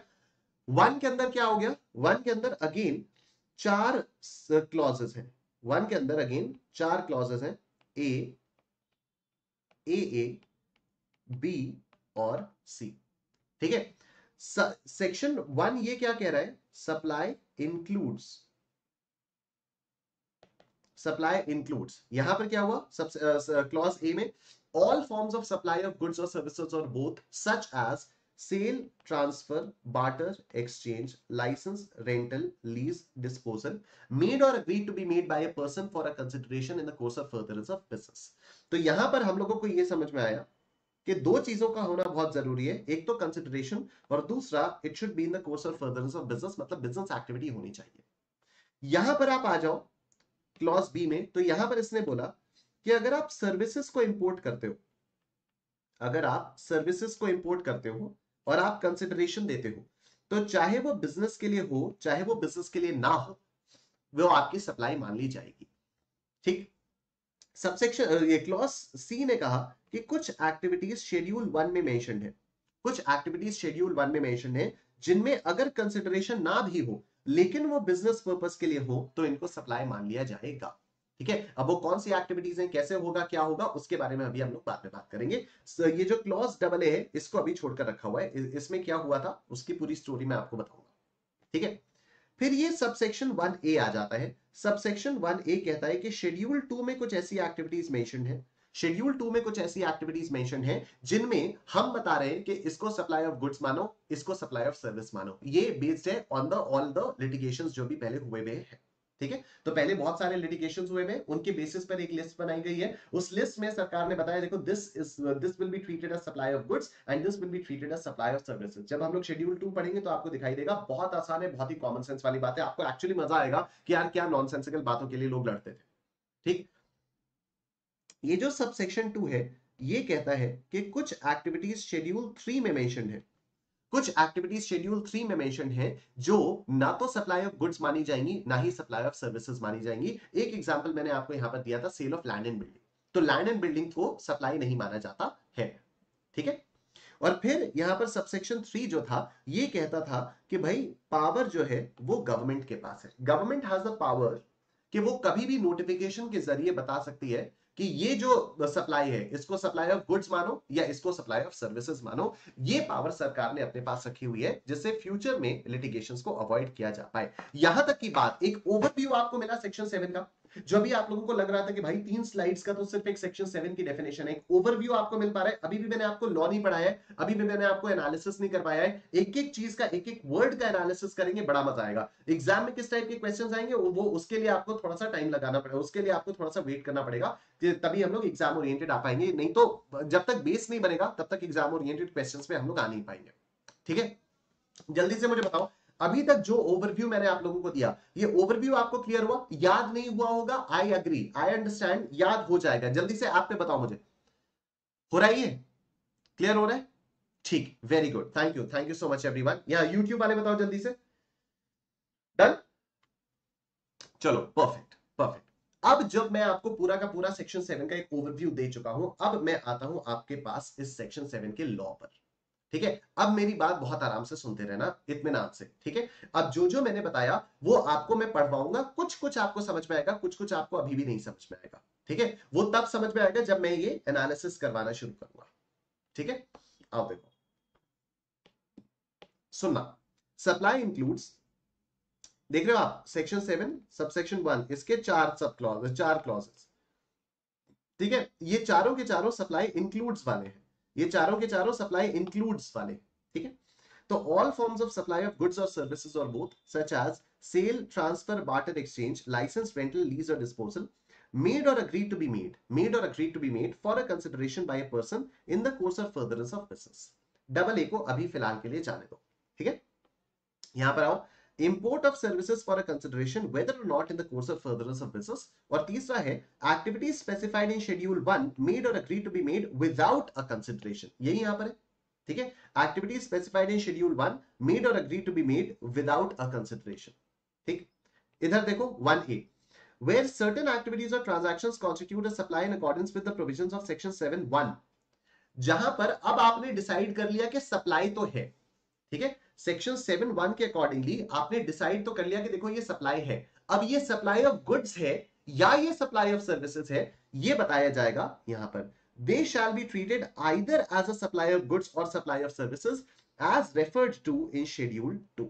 यही मैंने आपको बताया कि सबसेक्शन 1A क्या कह रहा है, 1A कह रहा है कि एक शेड्यूल 2 है, वो बताएगा। देखो यहां पर तो तुमने कह दिया कि सप्लाई क्या क्या चीज होती है, वो हम लोगों ने बात कर ली। अब ये सप्लाई गुड्स की सप्लाई है या सर्विसेज की सप्लाई है, ये पता चलेगा 1A से। ठीक है, ये भी हो गया। दूसरा, not with standing anything contain in section 7(1)। Not with standing का मतलब होता है ओवर रूलिंग। ओवर रूलिंग का मतलब, अच्छा उसने कहा है हम नहीं मानते उसको। ठीक है, यहां पे तो क्या हो गया, यहां पर इसने कहा नॉट विथ स्टैंडिंग का मतलब क्या होता है। नॉट विथ स्टैंडिंग मतलब, नॉट विथ स्टैंडिंग का मतलब सिंपली मैंने आपसे कुछ कहा, ठीक है, मैंने एक रूल बनाया, ठीक है, आपने एक नया रूल बना दिया जो मेरे रूल के अगेंस्ट जा रहा है। ठीक है, आपने एक नया रूल बना दिया जो मेरे रूल के अगेंस्ट जा रहा है। सिंपल सी बात है, एक सिंपल सा एग्जांपल देता हूं। ठीक है, सपोज घर पे पापा ने रूल बनाया कि रोज दोपहर को 1:30 बजे लंच होगा। ठीक है, रोज दोपहर को 1:30 बजे लंच होगा, राइट, एग्जैक्ट 1:30 बजे रोज दोपहर को लंच होगा, पूरी फैमिली साथ में लंच करेगी। ये सपोज पापा ने रूल बनाया। ठीक है, अब आकर कोई एक बच्चा कह दे रहा है कि नहीं, लंच तो 1:45 पे स्टार्ट होगा, लंच तो 1:45 पे स्टार्ट होगा। ठीक है, अब घर के सारे लोग कह रहे हैं अरे यार, पर पापा के रूल के हिसाब से तो 1:30 पे लंच स्टार्ट होगा ना। तो वो कह रहा है not with standing anything that पापा हैज सेड। मतलब पापा ने जो भी कुछ कहा है, मेरा रूल उससे बड़ा है। ठीक है, वो बच्चा कह रहा है पापा ने जो भी कहा है मेरा रूल उससे बड़ा है। I am not standing with my father's rule. I am not standing with my father's rule. अभी आपको समझ में आ रहा है नॉट विद स्टैंडिंग का मतलब? Not with standing is basically not standing with. ठीक है, तो I am not standing with my father's rule, I am creating my own rule which is over ruling my father's rule, which is over ruling my father's rule. ठीक है, तो this is the meaning of not with standing. तो अब यहां पर क्या बोला गया है, notwithstanding anything contained in section 7(1)। Section 7(1) क्या हुआ, यही वाला तो हुआ, सप्लाई इंक्लूड्स वाला। एक्टिविटीज और ट्रांजैक्शन स्पेसिफाइड इन शेड्यूल 3, और ये activities shall be treated neither as supply of goods nor as supply of services। ये क्या है, इसके बारे में करेंगे बाद में बात। ठीक है, इसके बारे में बाद में बात करेंगे। अभी के लिए सिंपली क्या हो गया कि यहां पर सबसेक्शन 2 मैंने आपको यही बताया था कि सबसेक्शन 2 में एक शेड्यूल 3 है जो कहता है ना तो सप्लाई ऑफ गुड्स माना जाएगा इसको, ना ही इसको सप्लाई ऑफ सर्विसेज माना जाएगा। यही लिखा हुआ है कि not with standing anything contain in section 7.1, section 7.1 के हिसाब से हो सकता है सप्लाई हो रहा हो, सेक्शन 7.1 के हिसाब से हो सकता है वो चीज सप्लाई हो रही हो, लेकिन अगर वो चीज शेड्यूल 3 में मेंशन है, अगर वो चीज शेड्यूल 3 में मेंशन है तो उसको ना तो हम सप्लाई ऑफ गुड्स मानेंगे, ना ही उसको सप्लाई ऑफ सर्विसेज मानेंगे। ठीक है, ना तो उसको सप्लाई ऑफ गुड्स मानेंगे और ना ही उसको सप्लाई ऑफ सर्विसेज मानेंगे। डन, ये हो गया सबसेक्शन 2। और लास्ट में आता है आपके पास ये, जहां पर मैंने कहा था कि गवर्नमेंट के पास पावर है कि वो एक नोटिफिकेशन के जरिए बता सकती है कि किन किन चीजों को सप्लाई ऑफ गुड्स मानना है, सप्लाई ऑफ सर्विसेज नहीं मानना है, और किन किन चीजों को सप्लाई ऑफ सर्विसेज मानना है, सप्लाई ऑफ गुड्स नहीं मानना है। तो देखो, subject to the provisions of section 7.1, 7.1a and 7.2। Subject to the provisions का मतलब क्या होता है कि उनकी मर्यादा का पालन, उनकी आज्ञा का पालन करते हुए। ठीक है, जैसे पापा ने रूल बनाया कि 1:30 बजे लंच होगा, पापा ने रूल बनाया कि 1:30 बजे लंच होगा। ठीक है, मैंने कहा subject to my father's rule, 1:30 बजे मैं लंच करने आ जाऊंगा, लेकिन मुझे दाल रोटी नहीं खानी, मुझे रोज पिज्जा खाना है। ठीक है, तो सब्जेक्ट, मैं आऊंगा 1:30 बजे, मैं ये नहीं कह रहा कि मैं पापा के रूल को ओवर रूल कर रहा हूं, पापा के बनाए हुए रूल को ओवर रूल कर रहा हूं कि मैं 1:45 पे लंच स्टार्ट करूंगा। अगर मैं पापा के बनाए हुए रूल को ओवर रूल कर दूंगा तो बोला जाएगा notwithstanding anything contained in father's rule, right. लेकिन अगर मैं बोलूंगा subject to the provisions as mentioned by my father, पापा ने कहा 1:30 बजे लंच होगा, मैंने कहा ठीक है, पापा की आज्ञा का पालन किया जाएगा, ठीक 1:30 बजे मैं आपको लंच टेबल पर मिलूंगा, लेकिन मैं दाल रोटी नहीं खाऊंगा, मैं पिज्जा खाऊंगा। ठीक है, ये वाली बात है। तो subject to the provisions of section 7.1, 7.1a और 7.2, मतलब 7.1, 7.1a और 7.2 की आज्ञा का पालन करते हुए, को ध्यान में रखते हुए, द गवर्नमेंट में on the recommendations of the council specify by notification, government notify करेगी, स्पेसिफाई करेगी नोटिफिकेशन के जरिए कुछ ऐसे ट्रांजैक्शंस जिनको मानना है, क्या मानना है, supply of goods, supply of services नहीं, या supply of services, supply of goods नहीं। ठीक है, तो मैंने आपको इसी का बताया था कि यहां पर सरकार अपने पास एक बफर रखती है कि कल को अगर कोई लिटिगेशन में कोई पंगा आता है कि इसको सप्लाई ऑफ गुड्स मानना है या सप्लाई ऑफ सर्विसेज मानना है, तो हम 1 सेकंड में नोटिफिकेशन के जरिए बता देंगे और ये क्लैरिफिकेशन कर देंगे। लंबा लंबा लिटिगेशन नहीं जाएगा, जो कि पुराने टैक्स लॉज में बहुत होता था। पुराने टैक्स लॉज में बहुत लंबे लंबे लिटिगेशन होते थे नहीं बेवकूफी की बातों पर। तो यहां पर सरकार ने कहा कि सुनो, हमारे पास एक काउंसिल है, काउंसिल। अब यहां पर काउंसिल का क्या मतलब है, यहां पर काउंसिल होती है सीबीआईसी। ठीक है, यहां पर काउंसिल होती है CBIC, central board of indirect taxes and customs.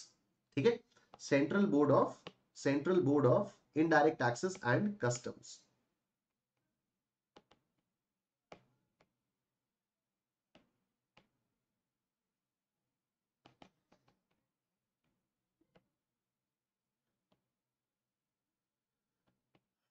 CBIC।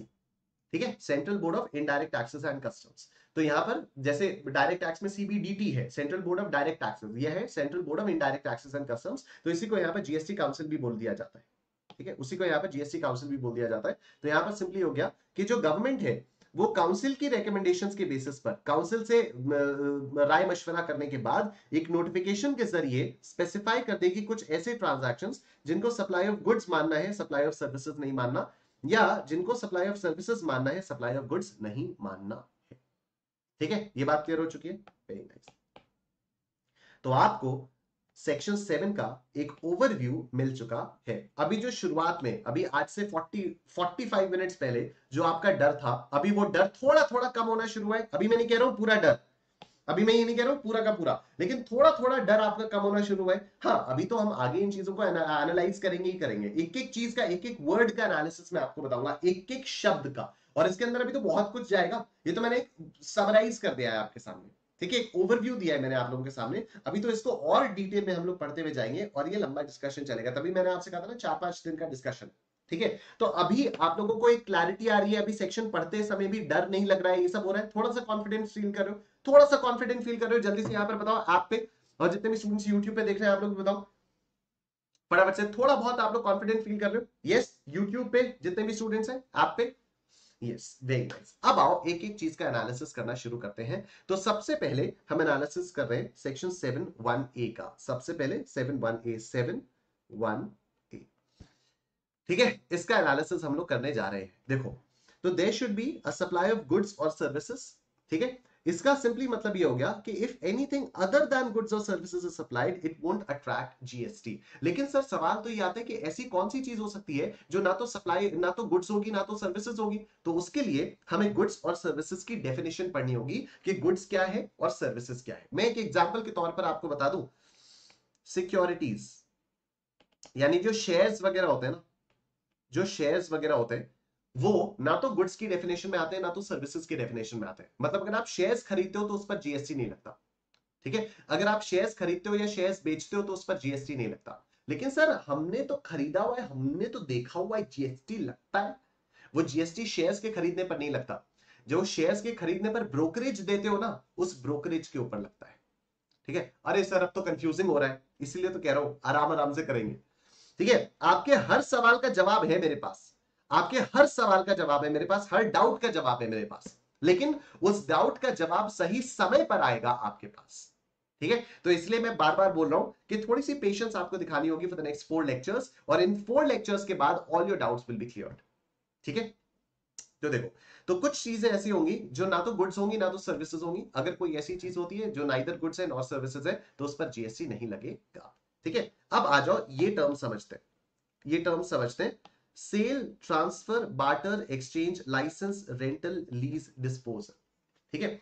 Cell का मतलब तो सिंपली क्या हो जाता है, बेचना, ठीक है। सेल का मतलब आपने बेच दिया कोई चीज, मैंने ये पानी की बोतल आपको बेच दी, अब इस पानी की बोतल का ओनर मैं नहीं, ठीक है। अगर मैं ओनरशिप ट्रांसफर कर रहा हूं, अगर मैं ओनरशिप ट्रांसफर कर रहा हूं तो वो हो जाता है सेल, ठीक है, वो हो जाता है सेल। तो सेल का मतलब क्या हो गया, मैंने पानी की बोतल आपको बेच दी, इस पानी की बोतल के ओनर अब आप हो गए, तो यू आर दी ओनर, तो आई हैव सोल्ड दिस बोतल टू यू, ठीक है।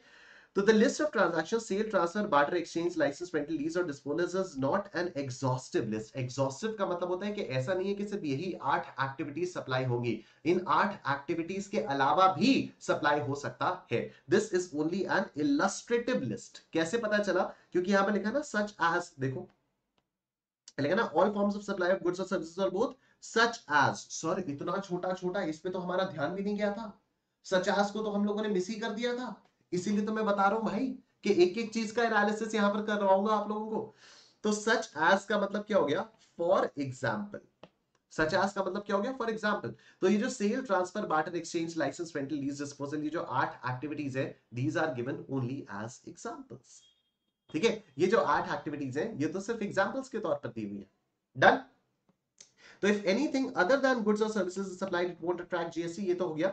अंडरस्टैंडिंग सेल, तो पहली ये बात हो गई कि ये जो 8 एक्टिविटीज की लिस्ट दी हुई है, sale, transfer, barter, exchange, licence, rental, lease और disposal, this is not an exhaustive list, this is only an illustrative list. This is clear by the use of the words such as, ठीक है। अब एक एक करके बात करते हैं इन 8 एक्टिविटीज के बारे में। सबसे पहला sale. Sale means transfer of ownership or title by way of selling. आपने बेचा और आपने ओनरशिप को ट्रांसफर कर दिया, this is sale. Example, a shopkeeper sells a pen for 100 rupees to the buyer. After the sale, the pen belongs to the buyer and the shopkeeper does not have any right on the pen. This is a transaction of sale. Transfer का मतलब होता है to remove from one place or person to another. ठीक है, example, a company transfers goods from its factory to the depot for sale purposes. अपनी factory से निकालकर अपने डिपो में या वेयरहाउस में या गोडाउन में डाला, ठीक है। This is transfer of goods where the sale has not yet taken place. एक कंपनी ने अपनी फैक्ट्री से अपने गोडाउन में चीजों को ट्रांसफर किया, तो ये भी ट्रांसफर हो जाएगा, इसको भी सप्लाई माना जाता है। सर ये कौन सी बात होती है इसमें, it doesn't make any sense, it will all make sense, it will all make sense but it will take time, ठीक है। कि कोई कंपनी अपनी फैक्ट्री से अपने ही वेयरहाउस में अगर सामान ट्रांसफर करवा रही है तो उसको सप्लाई मान रहे हो आप, मतलब उस पर जीएसटी लगाओगे। मैंने कब कहा कि उस पर जीएसटी लगाएंगे, मैंने कब कहा कि उस पर जीएसटी लगाएंगे, मैं तो ये कह रहा हूं कि उसको सप्लाई मानेंगे। सर ऐसे कैसे होता है, ऐसे ही तो होता है। और ये सर कैसे पता चलेगा, अभी मैं बताऊंगा ना धीरे धीरे, ठीक है। ये सब मैं बताऊंगा धीरे धीरे, बड़ा मजा आएगा, ठीक है। तो बस एक ही एग्जांपल के तौर पर अभी था कि अगर कोई कंपनी अपनी फैक्ट्री से कुछ सामान उठाकर अपने वेयरहाउस में डाल देती है जिससे फर्दर सेलिंग होगी, तो इसको भी ट्रांसफर माना जाएगा और ये भी सप्लाई मान लिया जाएगा। ठीक। बार्टर का मतलब क्या होता है? बार्टर का मतलब बिना पैसे का एक्सचेंज। ठीक है, बार्टर का मतलब बिना पैसे का एक्सचेंज। मैंने आपको अपना लैपटॉप गिफ्ट कर दिया, आपने मुझे अपना आईपैड गिफ्ट कर दिया, बार्टर हो गया ये। ठीक है, कि मुझे आपसे आईपैड चाहिए, उसके बदले में मैंने आपको पैसा नहीं दिया, उसके बदले में मैंने आपको अपना लैपटॉप दे दिया। ठीक है, उसके बदले में मैंने आपको अपना लैपटॉप दे दिया। This is barter. तो बार्टर इज व्हेन गुड्स और services are supplied in return of goods और सर्विसेज। जब आपको रिटर्न में भी गुड्स और सर्विसेज मिल रहे हैं, पैसा नहीं मिल रहा। Example, a doctor got his haircut from a barber and provides him medical consultancy in return. ठीक है, तो डॉक्टर ने बाल कटवा लिए और उसका जो नाई था उसका इलाज कर दिया, तो ये हो गया barter. In this transaction, the doctor provided the medical consultancy services to the barber, for which consideration was in the form of hair cutting services provided by the barber. ठीक है, तो डॉक्टर ने मेडिकल सर्विसेज दी, barber ने क्या किया? Free में बाल काट दिया। Similarly, barber provided hair cutting services to the doctor, for which the consideration was in the form of medical consultancy services provided by the doctor. तो नाई ने क्या किया? नाई ने बाल काटे, बदले में क्या हुआ? डॉक्टर ने उसका इलाज कर दिया। ये बात हो गया। ठीक है, एक्सचेंज का क्या मतलब होता है? एक्सचेंज में सिर्फ पूरा का पूरा गुड्स या सर्विसेज आपको नहीं मिलते, थोड़े से आपको गुड्स या सर्विसेज मिलते हैं और थोड़ा सा आपको कैश मिलता है। ठीक है, जैसे जैसे बहुत सारे एक्सचेंज ऑफर्स आते रहते हैं, पुराना फोन दो और नया फोन ले जाओ, पुराना फोन दो और नया फोन ले जाओ। तो नए फोन के बदले वो आपसे पुराना फोन लेते हैं, साथ ही साथ कुछ कैश भी तो लेते हैं। ठीक है, सपोज नया फोन जो है वो लेट्स से 50,000 का, नया फोन 50,000 का है, आप उनके पास अपना पुराना वाला फोन लेकर गए, एंड्रॉइड फोन। ठीक है, तो उससे कहा चलो 10,000 माफ। ठीक है, तो 40,000 दे दो, आप 40,000 दे दो, प्लस आप ये अपना पुराना वाला फोन दे दो और नया वाला फोन ले जाओ। This is known as exchange. ठीक है, कि यहां पर इस प्रोसेस को एक्सचेंज बोलते हैं। तो exchange could be partly in goods और services and partly in money. ठीक है, example, when a new car worth 5 lakh rupees is purchased in exchange of an old car along with the monetary consideration of 4 lakh rupees paid for the said purchase. ठीक है, 5 लाख की गाड़ी खरीदनी थी, 4 lakh cash दिया, 1 लाख के वैल्यू की पुरानी गाड़ी दे दी, तो ये हो गया आपका एक्सचेंज। लाइसेंस क्या होता है? लाइसेंस होता है जब आप सरकार से परमिशन लेते हो कोई लॉफुल एक्टिविटी करने की। ठीक है, जैसे 2012 में हम लोगों ने प्रयागराज में दवाई की दुकान खोली। ठीक है, 2012 में, आज से 11 साल पहले, हम लोगों ने प्रयागराज में एक दवाई की दुकान खोली बाय द नेम ऑफ शुचिता फार्मेसी। ठीक है, बाय द नेम ऑफ शुचिता फार्मेसी, राइट। अब ये शुचिता फार्मेसी, क्या कोई भी इंसान दवाई की दुकान ऐसे ही खोल के बैठ सकता है? नहीं, उसको सरकार से लाइसेंस लेना पड़ता है, उसको सरकार से लाइसेंस लेना पड़ता है, उसको सरकार से ड्रग लाइसेंस लेना पड़ता है। क्या कोई भी इंसान दारू की दुकान खोल के बैठ सकता है? नहीं, उसको सरकार से अल्कोहल का लाइसेंस लेना पड़ता है। जाहिर सी बात है, जब आप लाइसेंस लोगे तो उसके लिए आपको सरकार को पैसे तो देने पड़ेंगे। अगर आप स्टेट गवर्नमेंट के पास या कहीं भी गवर्नमेंट के पास लाइसेंस लेने जाओगे तो लाइसेंस ऐसे फ्री में तो मिलता नहीं है, पैसे देने पड़ते हैं, तो ये सप्लाई हो जाती है। तो licence is a permission granted by a competent authority to engage in a business or occupation or in an activity otherwise unlawful. Otherwise unlawful का मतलब lawful activity, कोई भी ऐसी एक्टिविटी नहीं होनी चाहिए जो कि अनलॉफुल है। ठीक है, तो अगर आप किसी बिजनेस या ऑक्यूपेशन या किसी भी लॉफुल एक्टिविटी के लिए सरकार से परमिशन लेते हो तो ये लाइसेंस हो जाता है। For example, obtaining a drug licence for opening a pharmacy shop. ठीक है, रेंटल क्या होता है? Rental is an arrangement to rent something. मतलब मेरे पास मकान है, मैंने ये मकान आपको किराए पर दे दिया, अब आप हर महीने मेरे को इसका किराया दोगे। ठीक है, अब आप हर महीने मेरे को इसका किराया देते रहोगे। हर महीने आपने सपोज 30,000 रुपीज मेरे को किराया देना शुरू कर दिया, जितने महीने आप यहां पर हो नहीं तो नहीं। ठीक, लीज क्या होता है? लीज भी रेंटल की तरह से ही होता है, लेकिन कुछ मेजर डिफरेंसेस हैं।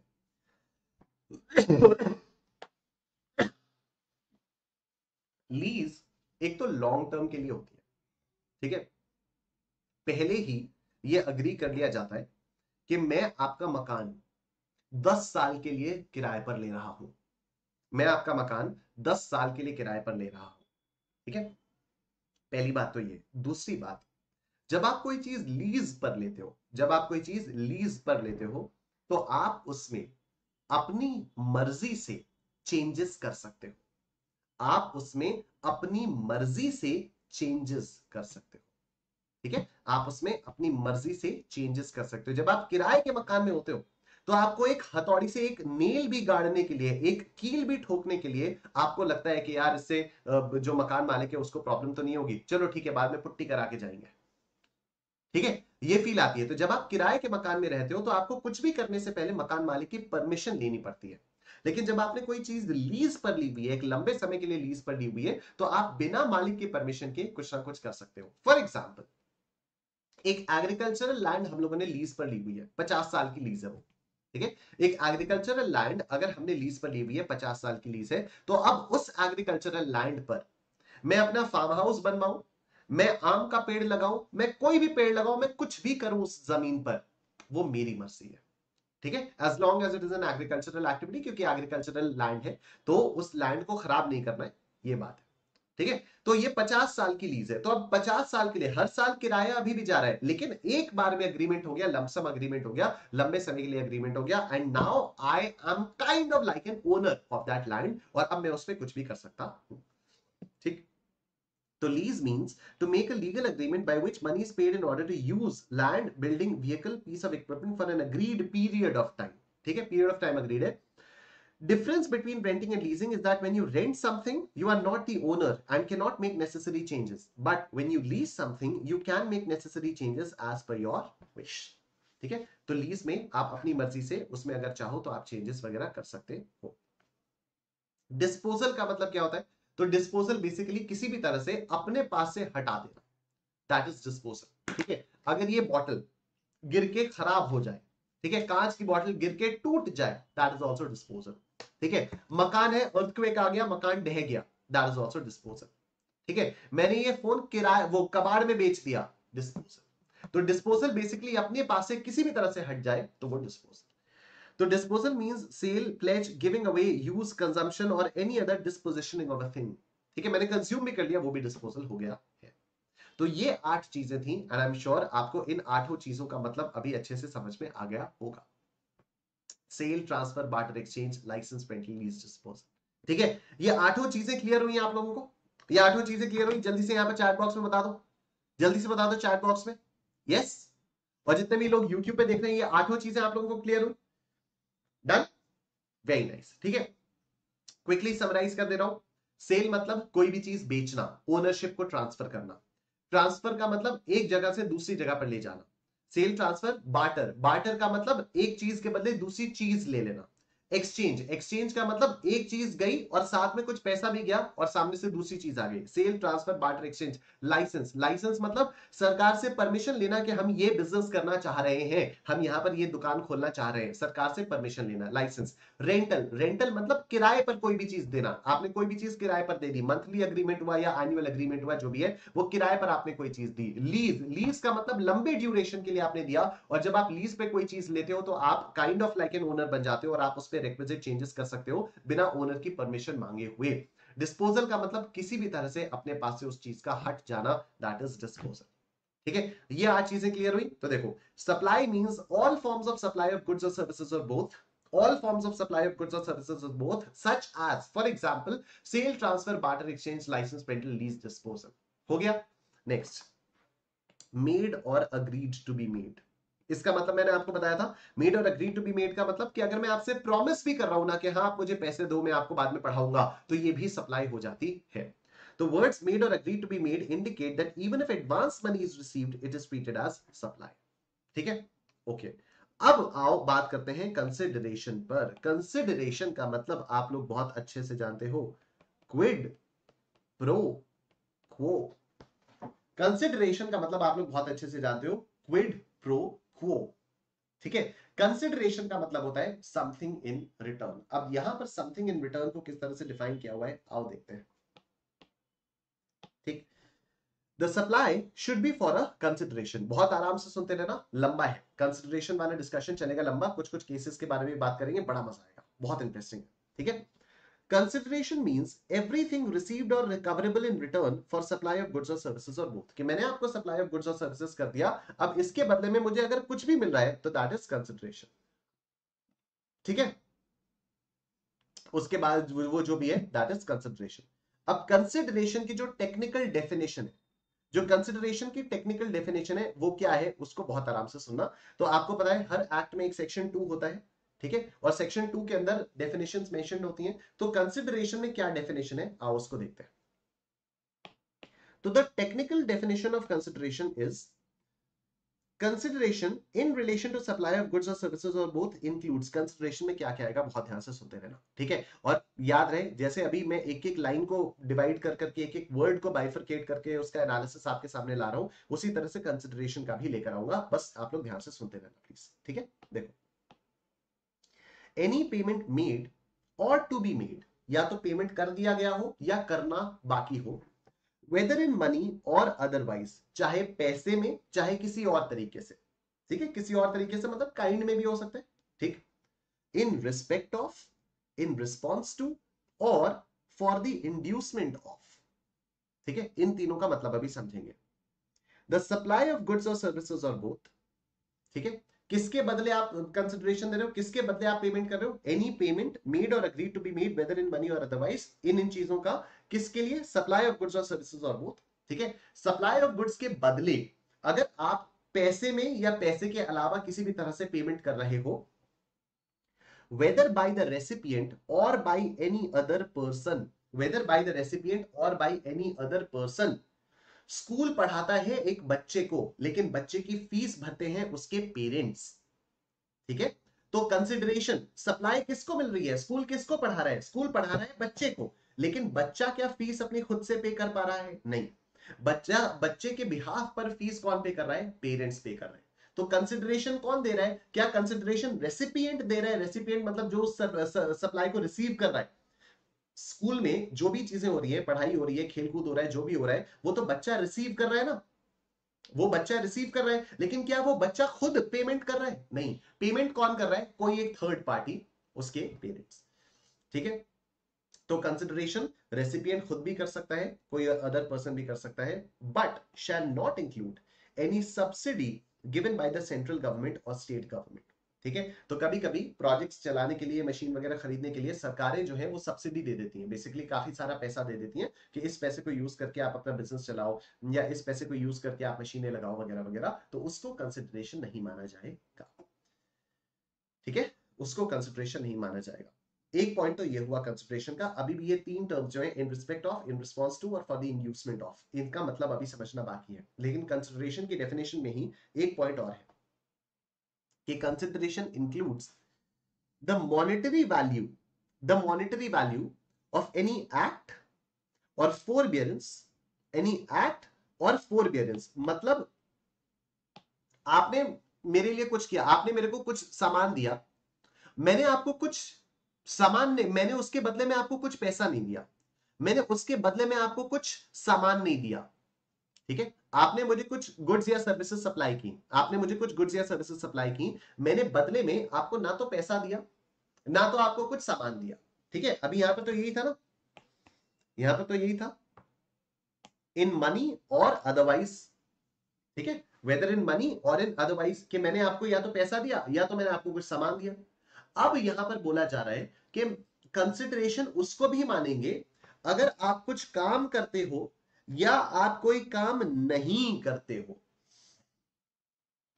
अगर आप कुछ काम करते हो या आप कुछ काम नहीं करते हो, ठीक है। आपने मुझे पैसा दिया, आपने मुझे पैसा दिया, मैंने आपको पढ़ाया, आपके पैसे के बदले मैं पढ़ा रहा हूं, आपके पैसे के बदले मैं आपको कंसिडरेशन दे रहा हूं, ठीक है। आपके पैसे के बदले मैं आपको कंसिडरेशन दे रहा हूं, मेरे पढ़ाने के बदले आप मुझे कंसिडरेशन दे रहे हो, सिंपल एज दैट, ठीक है। या आपने मुझसे कुछ कहा, या मैंने आपसे सपोज कहा कि देखो मैं आपको पढ़ाऊंगा, बदले में मेरे को पैसा नहीं चाहिए, बदले में मेरे को पैसा नहीं चाहिए, बदले में मेरे को कोई गाड़ी गाड़ी जायदाद वगैरह कुछ नहीं चाहिए, तो मनी एक्सक्लूड हो गया, बिकॉज मैंने आपसे कहा कि मैं आपको पढ़ाऊंगा, मेरी सर्विस है, मैं आपको पढ़ाऊंगा, बदले में मुझे आपसे पैसा नहीं चाहिए, मनी एक्सक्लूड हो गया।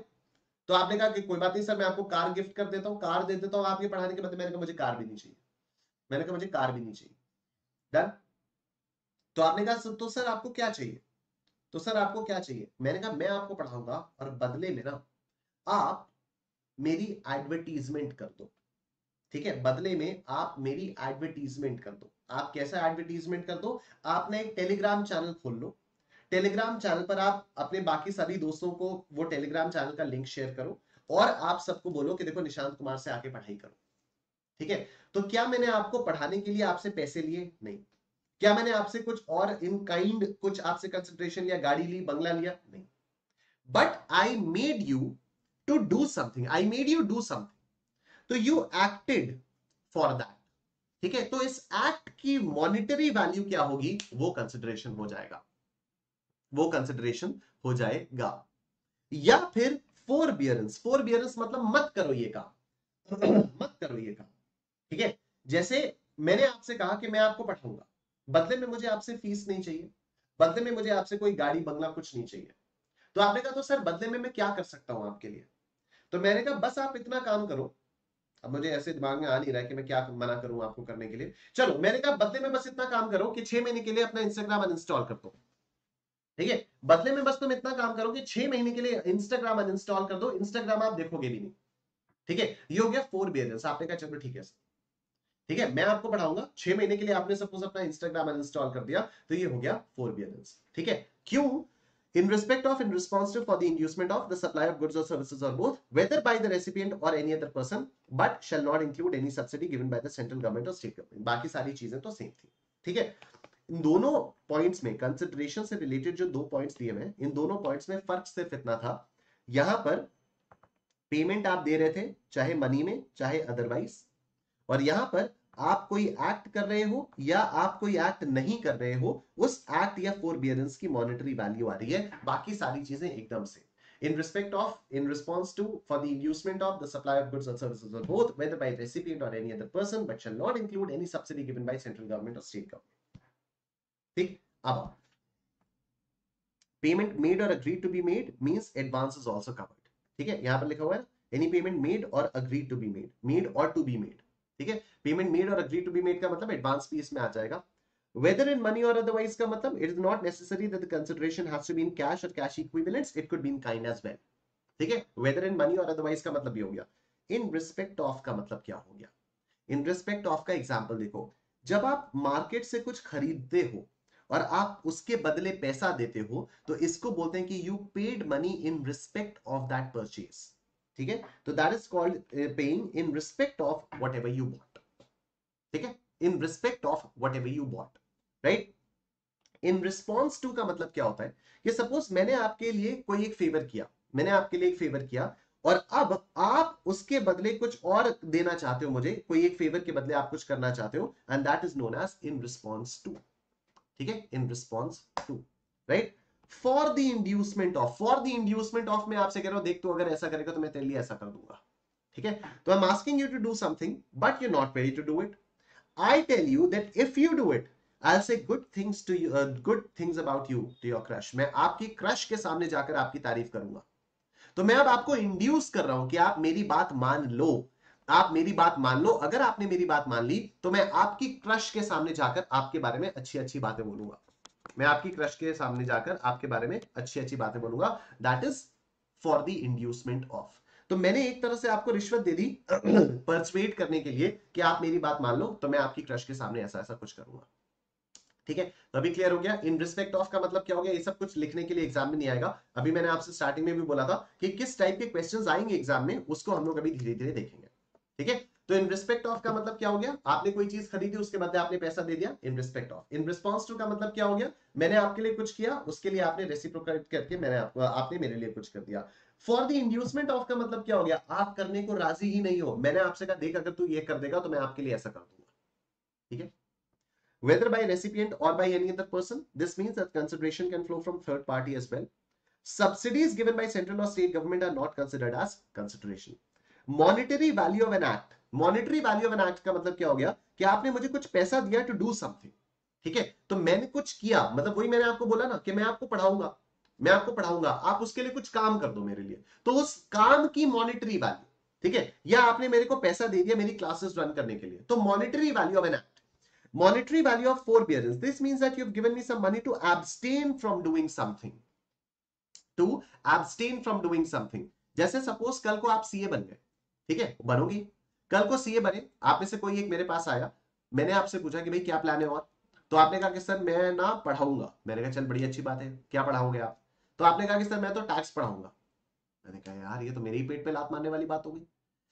मैंने कहा यार ये तो मेरे पेट पे लात मारने वाली बात हो गई यार। ऑब्वियस सी बात है, आप बहुत ज्यादा यंग हो, ठीक है, आप यंग ऑडियंस के साथ ज्यादा अच्छे से रेजोनेट कर पाओगे, ठीक है, आप ज्यादा अच्छा पढ़ा पाओगे, ठीक है। तो मैंने कहा यार ये तो मेरे ही पेट पे लात मारने वाली बात हो गई। मैंने कहा लो 50 लाख रुपए और मेरे से प्रॉमिस करो कि आप टैक्स नहीं पढ़ाओगे, कोई भी और सब्जेक्ट पढ़ा लो, आप टैक्स नहीं पढ़ाओगे, ठीक है। मैंने कहा लो 50 लाख रुपए और आप टैक्स नहीं पढ़ाओगे। तो ये I have asked you not to do something और उसके बदले मैंने आपको पैसे दिए, ठीक।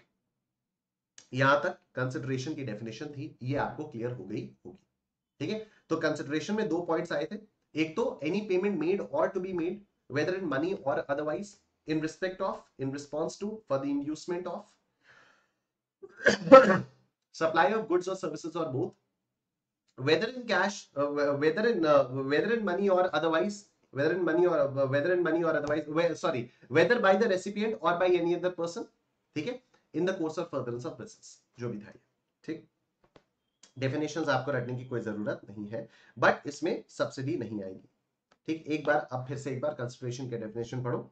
Any payment made or to be made whether in money or otherwise in respect of, in response to, or for the inducement of the supply of goods or services or both, whether by the recipient or by any other person, but shall not include any subsidy given by the central government or state government, either monetary value of any act or forbearance in respect of, in response to, for the inducement of the supply of goods or services or both, whether by the recipient or by any other person, but shall not include any subsidy given by central government or state government, ठीक है। यहां तक की बात आप सब लोगों को एकदम क्लियरली समझ में आ गई होगी, आई एम श्योर सबको समझ में आ गया।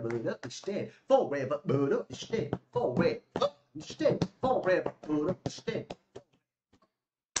ठीक है। फटाफट से आप लोग यहां पर बता दो मेरे को, यहां कंसिडरेशन की यहां तक की बात आपको समझ में आई? Yes everybody, YouTubers, all the YouTube students, yes clear हो गया? चलो बड़ी अच्छी बात। इसके अलावा एक प्रोवाइजो भी है, इसके अलावा एक प्रोवाइजो भी है। प्रोवाइजो का मतलब क्या होता है? प्रोवाइजो का मतलब होता है एक कंडीशन, ठीक है। प्रोवाइजो का मतलब होता है एक कंडीशन, ठीक है। प्रोवाइडेड दैट, ये काम तभी होगा अगर ऐसा हुआ तो। पापा ने रूल बनाया कि रोज दोपहर को सब लोग लंच के लिए आएंगे, प्रोवाइडेड दैट उस दिन खाना घर पे खाना हो। अगर मान लो प्लान हो गया, अगर मान लो ये प्लान हुआ कि आज तो उस पार्टी में जाना है, ठीक है, तो उस पार्टी में हम दोपहर को 12 बजे से है और पार्टी चलेगी दोपहर को 12 बजे से लेकर शाम 4 बजे तक, ठीक है। पार्टी चलेगी दोपहर 12 बजे से लेकर शाम 4 बजे तक। तो क्या पार्टी को छोड़ के सारे लोग घर पे आएंगे 1:30 बजे के? नहीं नहीं भैया, लंच तो यहीं पर होना है। नहीं, तो कंडीशन है। कंडीशन क्या है कि provided that everybody is in home, तो इसको बोलते हैं प्रोवाइजो, ठीक है, इसको बोल देते हैं प्रोवाइजो, ठीक है। तो लॉ बनता है, लॉ में पापा ने कहा कि exactly at 1:30 PM every day all the members of household will meet at this dining table where we all will have lunch, provided that we are not elsewhere, ठीक है। अगर हम कहीं और हैं, अगर हम किसी और पार्टी में, तब ठीक है, तब कोई दिक्कत वाली बात नहीं है, लेकिन अगर हम घर में हैं तो हम यहां पर होंगे। तो provided that we are not elsewhere, provided we are all at home, तो इसको बोलते हैं प्रोवाइजो, ठीक है। प्रोवाइडेड दैट करके लिखा रहता है, इसको बोलते हैं प्रोवाइजो, ठीक। तो ये जो सेक्शन 231 है, इसमें कंसिडरेशन की डेफिनेशन दी हुई है और उसके नीचे एक कंडीशन डाली हुई है, प्रोवाइडेड दैट डाला हुआ है। वो कहता है कि deposit given in respect of the supply of goods और सर्विसेज और both shall not be considered as payment made for such supply unless the supplier applies such deposit of as consideration for that supply. इसका मतलब क्या हुआ भाई साहब? ये तो समझ ही नहीं आया क्या क्या हो रहा है यहाँ पर। एक एक लाइन ऐसी ऐसी पढ़ रहे हैं, उसके अंदर पता नहीं कितने कितने वर्ड्स हैं और उन वर्ड्स में से एक एक वर्ड का मतलब नहीं समझ में आ रहा। बस इन, ऑफ, द, इसका मतलब समझ में आ रहा है, और द तो वैसे भी बहुत ही फालतू की चीज है अंग्रेजी भाषा में, ठीक है। द तो वैसे भी बहुत ही फालतू की चीज है अंग्रेजी भाषा में। तो भाई इसका मतलब क्या हुआ? तो देखो, एक चीज होती है डिपॉजिट, ठीक है, एक चीज होती है डिपॉजिट। क्या होता है डिपॉजिट?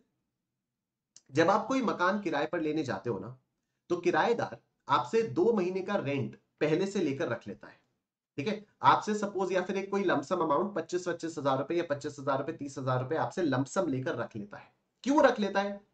कि अगर आपने कोई तोड़फोड़ मचाई घर में, अगर आपने कुछ डैमेज किया तो उस डैमेज की भरपाई के लिए पहले से ही ये 25-30 हजार रुपए लेकर रखा हुआ है। This is known as a deposit, security deposit kind of thing. ठीक है। जब मैं डीपीएस नोएडा में था, मैं 4 साल डीपीएस नोएडा में पढ़ा हूं, क्लास 9 से लेकर 12 तक, class 9th 10th 11th 12th में डीपीएस नोएडा में पढ़ा हूं। ठीक है। तो class 9th 10th 11th 12th में मैं हॉस्टल में भी था। तो हॉस्टल के लिए 9th क्लास में जब मैं गया था तो वहां पर उन्होंने सिक्योरिटी डिपॉजिट ले लिया था। और 4 साल बाद जब class 9th 10th 11th 12th हो गया और जब मैंने वो स्कूल और हॉस्टल छोड़ा, तब जाकर वो डिपॉजिट अमाउंट मेरे को वापस दे दिया गया कि ठीक है यार निशांत कुमार, तुम तो अच्छे स्टूडेंट थे, तुमने कोई तोड़फोड़ नहीं मचाई, तुम तो बड़ी मस्त थे एकदम, कोई दिक्कत वाली बात नहीं उसमें होगी। ठीक है, उसमें कोई दिक्कत वाली बात नहीं होगी। आई होप ये वाली बात आपको क्लियर हो रही है। तो that is known as deposit. ठीक है। तो अब मुझे एक बात बताओ, अगर मैं किसी मकान को किराए पर लेने जाता हूं और मकान मालिक मुझसे कहता है कि 25,000 रुपए डिपॉजिट दे दो, मैं कोई मकान को किराए पर लेने जाता हूं और मकान मालिक मुझसे कहता है 25,000 रुपए डिपॉजिट दे दो, तो क्या इसको कंसिडरेशन मान सकते हैं? आप बोलोगे हाँ सर मान तो सकते हैं। मैं पूछता हूं in respect of what, in response to what, for the inducement of what? अभी तो कुछ ऐसा हुआ ही नहीं है ना। समझ रहे हो आप? एकदम लॉजिक है, एकदम लॉजिक है। समझ रहे हो आप? जो डिपॉजिट मैं आपको एडवांस में दे रहा हूं वो किस लिए दे रहा हूं अभी कहां पता। वो तो तब पता चलेगा ना जब इस डिपॉजिट के अमाउंट को यूज करके कुछ ना कुछ करवाया जाएगा। पता लगा मैंने दीवारों पर कीलें ठोकनी है, अब मकान मालिक जो है उस दीवार को पेंट करवा रहा है, कहां से पैसा यूज करके? वही मेरे डिपॉजिट वाला पैसा यूज करके। तो अब आएगा ना कंसिडरेशन कि भाई मैंने तोड़फोड़ मचाई और उसके कंसिडरेशन में मैंने पैसा दिया जिससे अब मकान मालिक पेंट करवा रहा है। जब मैं डिपॉजिट दे रहा हूं, मैंने पैसा दे दिया, किस पर्पस के लिए पैसा दे रहा हूं क्या पता? वही देखो यहां पर लिखा हुआ है, deposit given in respect of supply of goods or services or both shall not be considered as payment made for such supply unless the supplier applies such deposit as consideration for that supply। बताते हैं, अभी पूरा खत्म नहीं हुआ। ये बात clear हुई कि डिपॉजिट जब मैंने दिया तो इसको कंसिडरेशन नहीं माना जाता है। लेकिन हाँ, अब एक एग्जांपल सुनो। मैंने एक महीने का रेंट सपोज 25,000 रुपए मैंने पहले से डिपॉजिट दे दिया। ठीक है, मैंने पहले से डिपॉजिट दे दिया। अब मैं आराम से हर महीने रह रहा हूं, हर महीने में किराया देता जा रहा हूं, हर महीने रेंट कंसिडरेशन के फॉर्म में जाता जा रहा है, हर महीने कंसिडरेशन रेंट के फॉर्म में जाता जा रहा है, कोई दिक्कत वाली बात इसमें नहीं है। ठीक है। अब क्या हुआ, मुझे ये मकान छोड़ना है।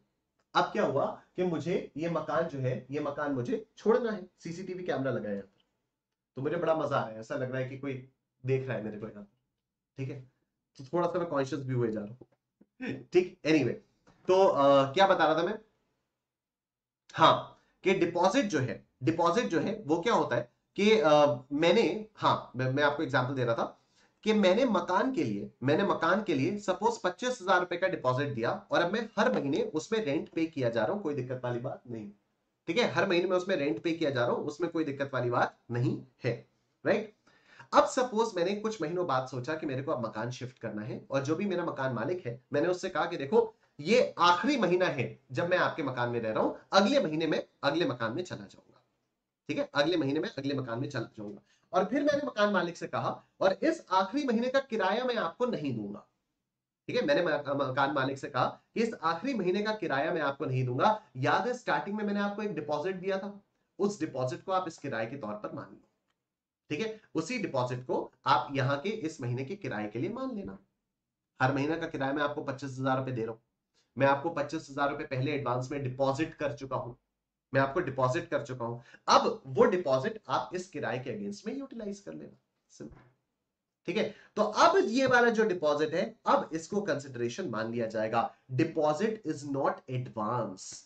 ठीक है, deposit is not advance. Deposit तो आपने दे दिया, किस पर्पस के लिए यूज होगा बात की बात है। हाँ, अगर एडवांस रेंट दिया होता, बोल के दिया होता कि ये अगले 2 महीने का किराया मैं आपको एडवांस में दे रहा हूं, दैट इज कंसिडरेशन। ठीक है, दैट इज कंसिडरेशन। लेकिन अगर मैं आपको कुछ ऐसी लमसम पैसा दे रहा हूं, पता नहीं रख लो काम आएगा किसी भी चीज के लिए, तो दैट इज डिपॉजिट। ठीक है, तो आई होप डिपॉजिट और एडवांस का मतलब आपको समझ में आ रहा है। ठीक है, डिपॉजिट मतलब क्या हो गया कि आपने लमसम पैसा दे दिया, अब जब वो डिपॉजिट रेंट के तौर पर यूज कर लिया जाएगा तब उसको कंसिडरेशन मानेंगे, उससे पहले उसको कंसिडरेशन नहीं मानेंगे। ठीक है, तो वही चीज यहां पर लिखी हुई है। अब ये वाली लाइन दोबारा पढ़ो, Deposit given in respect of the supply of goods or services or both shall not be considered as payment unless the supplier applies such deposit as consideration for that supply. तो वो जो supplier है उसको इस deposit को apply करना पड़ेगा। मतलब अब उसने कह दिया कि हाँ ठीक है, अब आप रेंट मत दो, ये जो आपने डिपॉजिट अमाउंट दिया था इसी को मैं रेंट के तौर पर यूज कर लूंगा। Now this is consideration. ठीक है, तो deposit is basically kind of a security money which is not specifically earmarked to any particular obligation. For example, when you take a house on rent, you need to give some money to the landlord as deposit, which you get back when you leave the house. So this deposit is not a consideration. However, if the landlord at some later point appropriates this deposit against your rent liability, then it will be treated as consideration. ठीक है, so the difference between advance and deposit has been clarified. An advance has to be utilized for that specific purpose for which the advance is made, whereas utilization of a deposit depends entirely on the person with whom it is deposited. ठीक है, तो जो advance होता है उसका जो appropriation, उसका जो यूटिलाइजेशन है वो तो उसी पर्पस के लिए होगा। मैंने आपको एडवांस रेंट दिया, ठीक है, मैंने आपको रेंट के तौर पर एडवांस दिया, मकान मालिक को मैंने सपोज 2 महीने का रेंट एडवांस में दिया। अब 1 महीने बाद आकर मकान मालिक मुझसे नहीं कह सकता कि लाओ रेंट दो। मैंने कहा क्यों? तो कहता है अरे वो जो तुमने 2 महीने का रेंट दिया था वो उससे हम लोगों ने ये दीवार बनवा ली। तो मैंने कहा मैं क्या करूं? अगर आपको दीवारें बनवानी थी तो आप मुझसे बात करते ना, मैंने आपको रेंट के तौर पर वो पैसा दिया था। ठीक है, आप उस पैसे का यूटिलाइजेशन सिर्फ रेंट के अगेंस्ट कर सकते हो, आप उस पैसे का यूटिलाइजेशन किसी और चीज के अगेंस्ट नहीं कर सकते हो। ठीक, कंसिडरेशन का मतलब यहां तक आपको समझ में आ रहा है? फटाफट से बता दो, जल्दी से बता दो, कंसिडरेशन का मतलब आपको यहां तक समझ में आ रहा है? यस बहुत बढ़िया। अब उसके बाद कुछ तो क्लैरिफिकेशंस हैं। ठीक है, 3 क्लैरिफिकेशंस हैं। इन 3 क्लैरिफिकेशंस को हम लोग नेक्स्ट क्लास में पढ़ेंगे। ठीक है, 1, 2 और 3, ये 3 क्लैरिफिकेशंस है, 1, 2 और ये 3। इन तीनों क्लैरिफिकेशंस को हम लोग नेक्स्ट क्लास में पढ़ेंगे। तो कंसिडरेशन का डिस्कशन जो है वो हम लोग कंटिन्यू करेंगे अगली क्लास में। आई होप यहां तक की बात आपको समझ में आ चुकी है। आई होप आपको मजा आया होगा आज वाले सेशन में। मैं एक बार क्विकली सप्लाई का एक कंसोलिडेशन बताता हुआ चल रहा हूं आपको। ठीक है, तो हम लोगों ने बात की सबसे पहले सेक्शन 7 के बारे में। सेक्शन 7 में मैंने आपको बताया कि 4 सबसेक्शंस होते हैं, 1, 1A, 2 और 3। 1 के अंदर 4 क्लॉजेस होते हैं, A, B और C। ए कहता है supply includes all forms of supply of goods और सर्विसेज और both such as sale, transfer, barter, exchange, licence, rental, lease, disposal made और agreed to be made by a person in the course of furtherance of business for a consideration. Sorry, ठीक है। ये हो गया supply क्या क्या होता है। बी कहता है import of services for a consideration whether or not it is in the course of furtherance of business, it will still be treated as a supply. C कहता है कि शेड्यूल 1 की कुछ एक्टिविटीज हैं जो अगर बिजनेस के लिए हो, भले ही कंसिडरेशन ना हो, फिर भी उनको सप्लाई माना जाएगा। 1A कहता है कि एक शेड्यूल 2 है, उसमें वो एक्टिविटीज हैं जिनमें पहले बहुत लिटिगेशन रहा था, तो उससे हम बताएंगे कि इन एक्टिविटीज को सप्लाई ऑफ गुड्स मानना है और इन एक्टिविटीज को सप्लाई ऑफ सर्विसेज मानना है। सबसेक्शन 2 शेड्यूल 3 कहता है कि कुछ ऐसी एक्टिविटीज हैं जिनको ना तो सप्लाई ऑफ गुड्स मानना है ना तो सप्लाई ऑफ सर्विसेज मानना है। सबसेक्शन 3 कहता है कि सरकार के पास पावर है कि वो नोटिफिकेशन के जरिए ये स्पेसिफाई कर सकती है कि आज से इस वाली एक्टिविटी को सप्लाई ऑफ गुड्स मानेंगे और इस वाली एक्टिविटी को सप्लाई ऑफ सर्विसेज मानेंगे। ठीक है, सेक्शन 7 का एक ओवरव्यू आपके सामने आ चुका है। उसके बाद हम लोगों ने इसका एनालिसिस करना शुरू किया था। हम लोगों ने सबसे पहले बात की थी कि गुड्स या सर्विसेज अगर नहीं है तो उसको सप्लाई नहीं माना जाएगा। जैसे मैंने आपको पैसे के बारे में बताया, जैसे मैंने आपको शेयर्स के बारे में बताया कि जब आप शेयर्स बेचते हो तो उस पर जीएसटी नहीं लगता, शेयर्स बेचने पर जो ब्रोकरेज होती है उस पर जीएसटी लगता है। ठीक, sale, transfer, barter, exchange, licence, rental, lease और डिस्पोजल। तो सेल में क्या होता है? सेल का मतलब आपने ओनरशिप ट्रांसफर कर दी। ट्रांसफर का मतलब आपने एक जगह से दूसरी जगह पर सामान ट्रांसफर कर दिया। बार्टर का मतलब आपने गुड्स के बदले गुड्स ले लिए या सर्विसेज के बदले सर्विसेज ले ली। एक्सचेंज का मतलब आपने गुड्स के बदले कुछ गुड्स लिए और साथ ही साथ कुछ पैसा भी ले लिया। लाइसेंस का मतलब जब आप सरकार से परमिशन लेते हो कोई भी लॉफुल काम को करने के लिए, बिजनेस को करने के लिए। रेंटल मतलब जब आप कोई भी चीज किराए पर देते हो, जब आपको मंथली किराया मिलता है। लीज का मतलब जब आप लंबे समय के लिए कोई चीज किराए पर लेते हो और वहां पर आप नेसेसरी चेंजेस कर सकते हो बिना मकान मालिक की दखलंदाजी के। डिस्पोजल का मतलब किसी भी तरह से वो आपके पास से हट जानी, चाहे वो कंजम्पशन हो, डिस्पोजल हो, टूटना फूटना कुछ भी हो, वो डिस्पोजल हो जाता है। ठीक है, मेड और अग्रीड टू बी मेड का मतलब होता है कि जरूरी नहीं है कि सप्लाई आप तुरंत करो, आप उसको बाद में भी दे सकते हो। कंसिडरेशन का मतलब सिंपली होता है समथिंग इन रिटर्न। कंसिडरेशन का मतलब सिंपली होता है समथिंग इन रिटर्न। वो कैश में भी हो सकता है, वो अदरवाइज भी हो सकता है, वो रेसिपिएंट के थ्रू भी हो सकता है, वो किसी थर्ड पार्टी के थ्रू भी हो सकता है। सप्लाई के बदले अगर आप कंसिडरेशन दे रहे हो, अगर आप कुछ पैसा दे रहे हो, तो that is known as consideration. Consideration में हम लोगों ने एक डिपॉजिट वाला क्लॉज पढ़ा था, डिपॉजिट वाला प्रोवाइजो पढ़ा था, जिसमें उसने कहा था कि डिपॉजिट को कंसिडरेशन नहीं माना जाता है। डिपॉजिट को कंसिडरेशन तभी माना जाएगा जब उस डिपॉजिट को अप्लाई किया जाएगा against that supply as a consideration. ठीक है, अगर मैं आपको सिक्योरिटी डिपॉजिट दे रहा हूं तो that is not treated as rental. ठीक है, लेकिन हाँ, सिक्योरिटी डिपॉजिट को आपने रेंट की तरह से यूज कर लिया, then only it will be treated as payment made for that supply. ठीक है, आई सिंसियरली होप आप लोगों को आज के सेशन में मजा आया होगा, यहां तक की चीजें आप लोगों को समझ में आई होंगी। ये बाकी जो क्लैरिफिकेशन है उनको अगली क्लास में करेंगे, और उसके बाद हम लोग कुछ क्वेश्चंस करेंगे, और उसके बाद हम लोग आगे चलते रहेंगे। ठीक है, तो आई होप यहां तक की बात आप सब लोगों को समझ में आ गई। बोलो निष्ठे निष्ठे निष्ठे निष्ठे, बोलो निष्ठे निष्ठे निष्ठे निष्ठे। यस, बहुत बढ़िया, पूरे जोश के साथ हम लोगों का एक सप्लाई ऑफ जीएसटी का, सप्लाई अंडर जीएसटी का पहला लेक्चर कंप्लीट हो चुका है। और वीडियो को आप लोग YouTube पे लाइक कर दीजिएगा, जितने भी स्टूडेंट्स इसको YouTube पर देख रहे हैं। That's great, that's great. Thank you so much everyone, thank you यार, thank you so much everyone. ठीक है, thank you so much everyone, take care, अपना ध्यान रखिए। I will see you guys tomorrow at 3 PM। Take care, bye bye.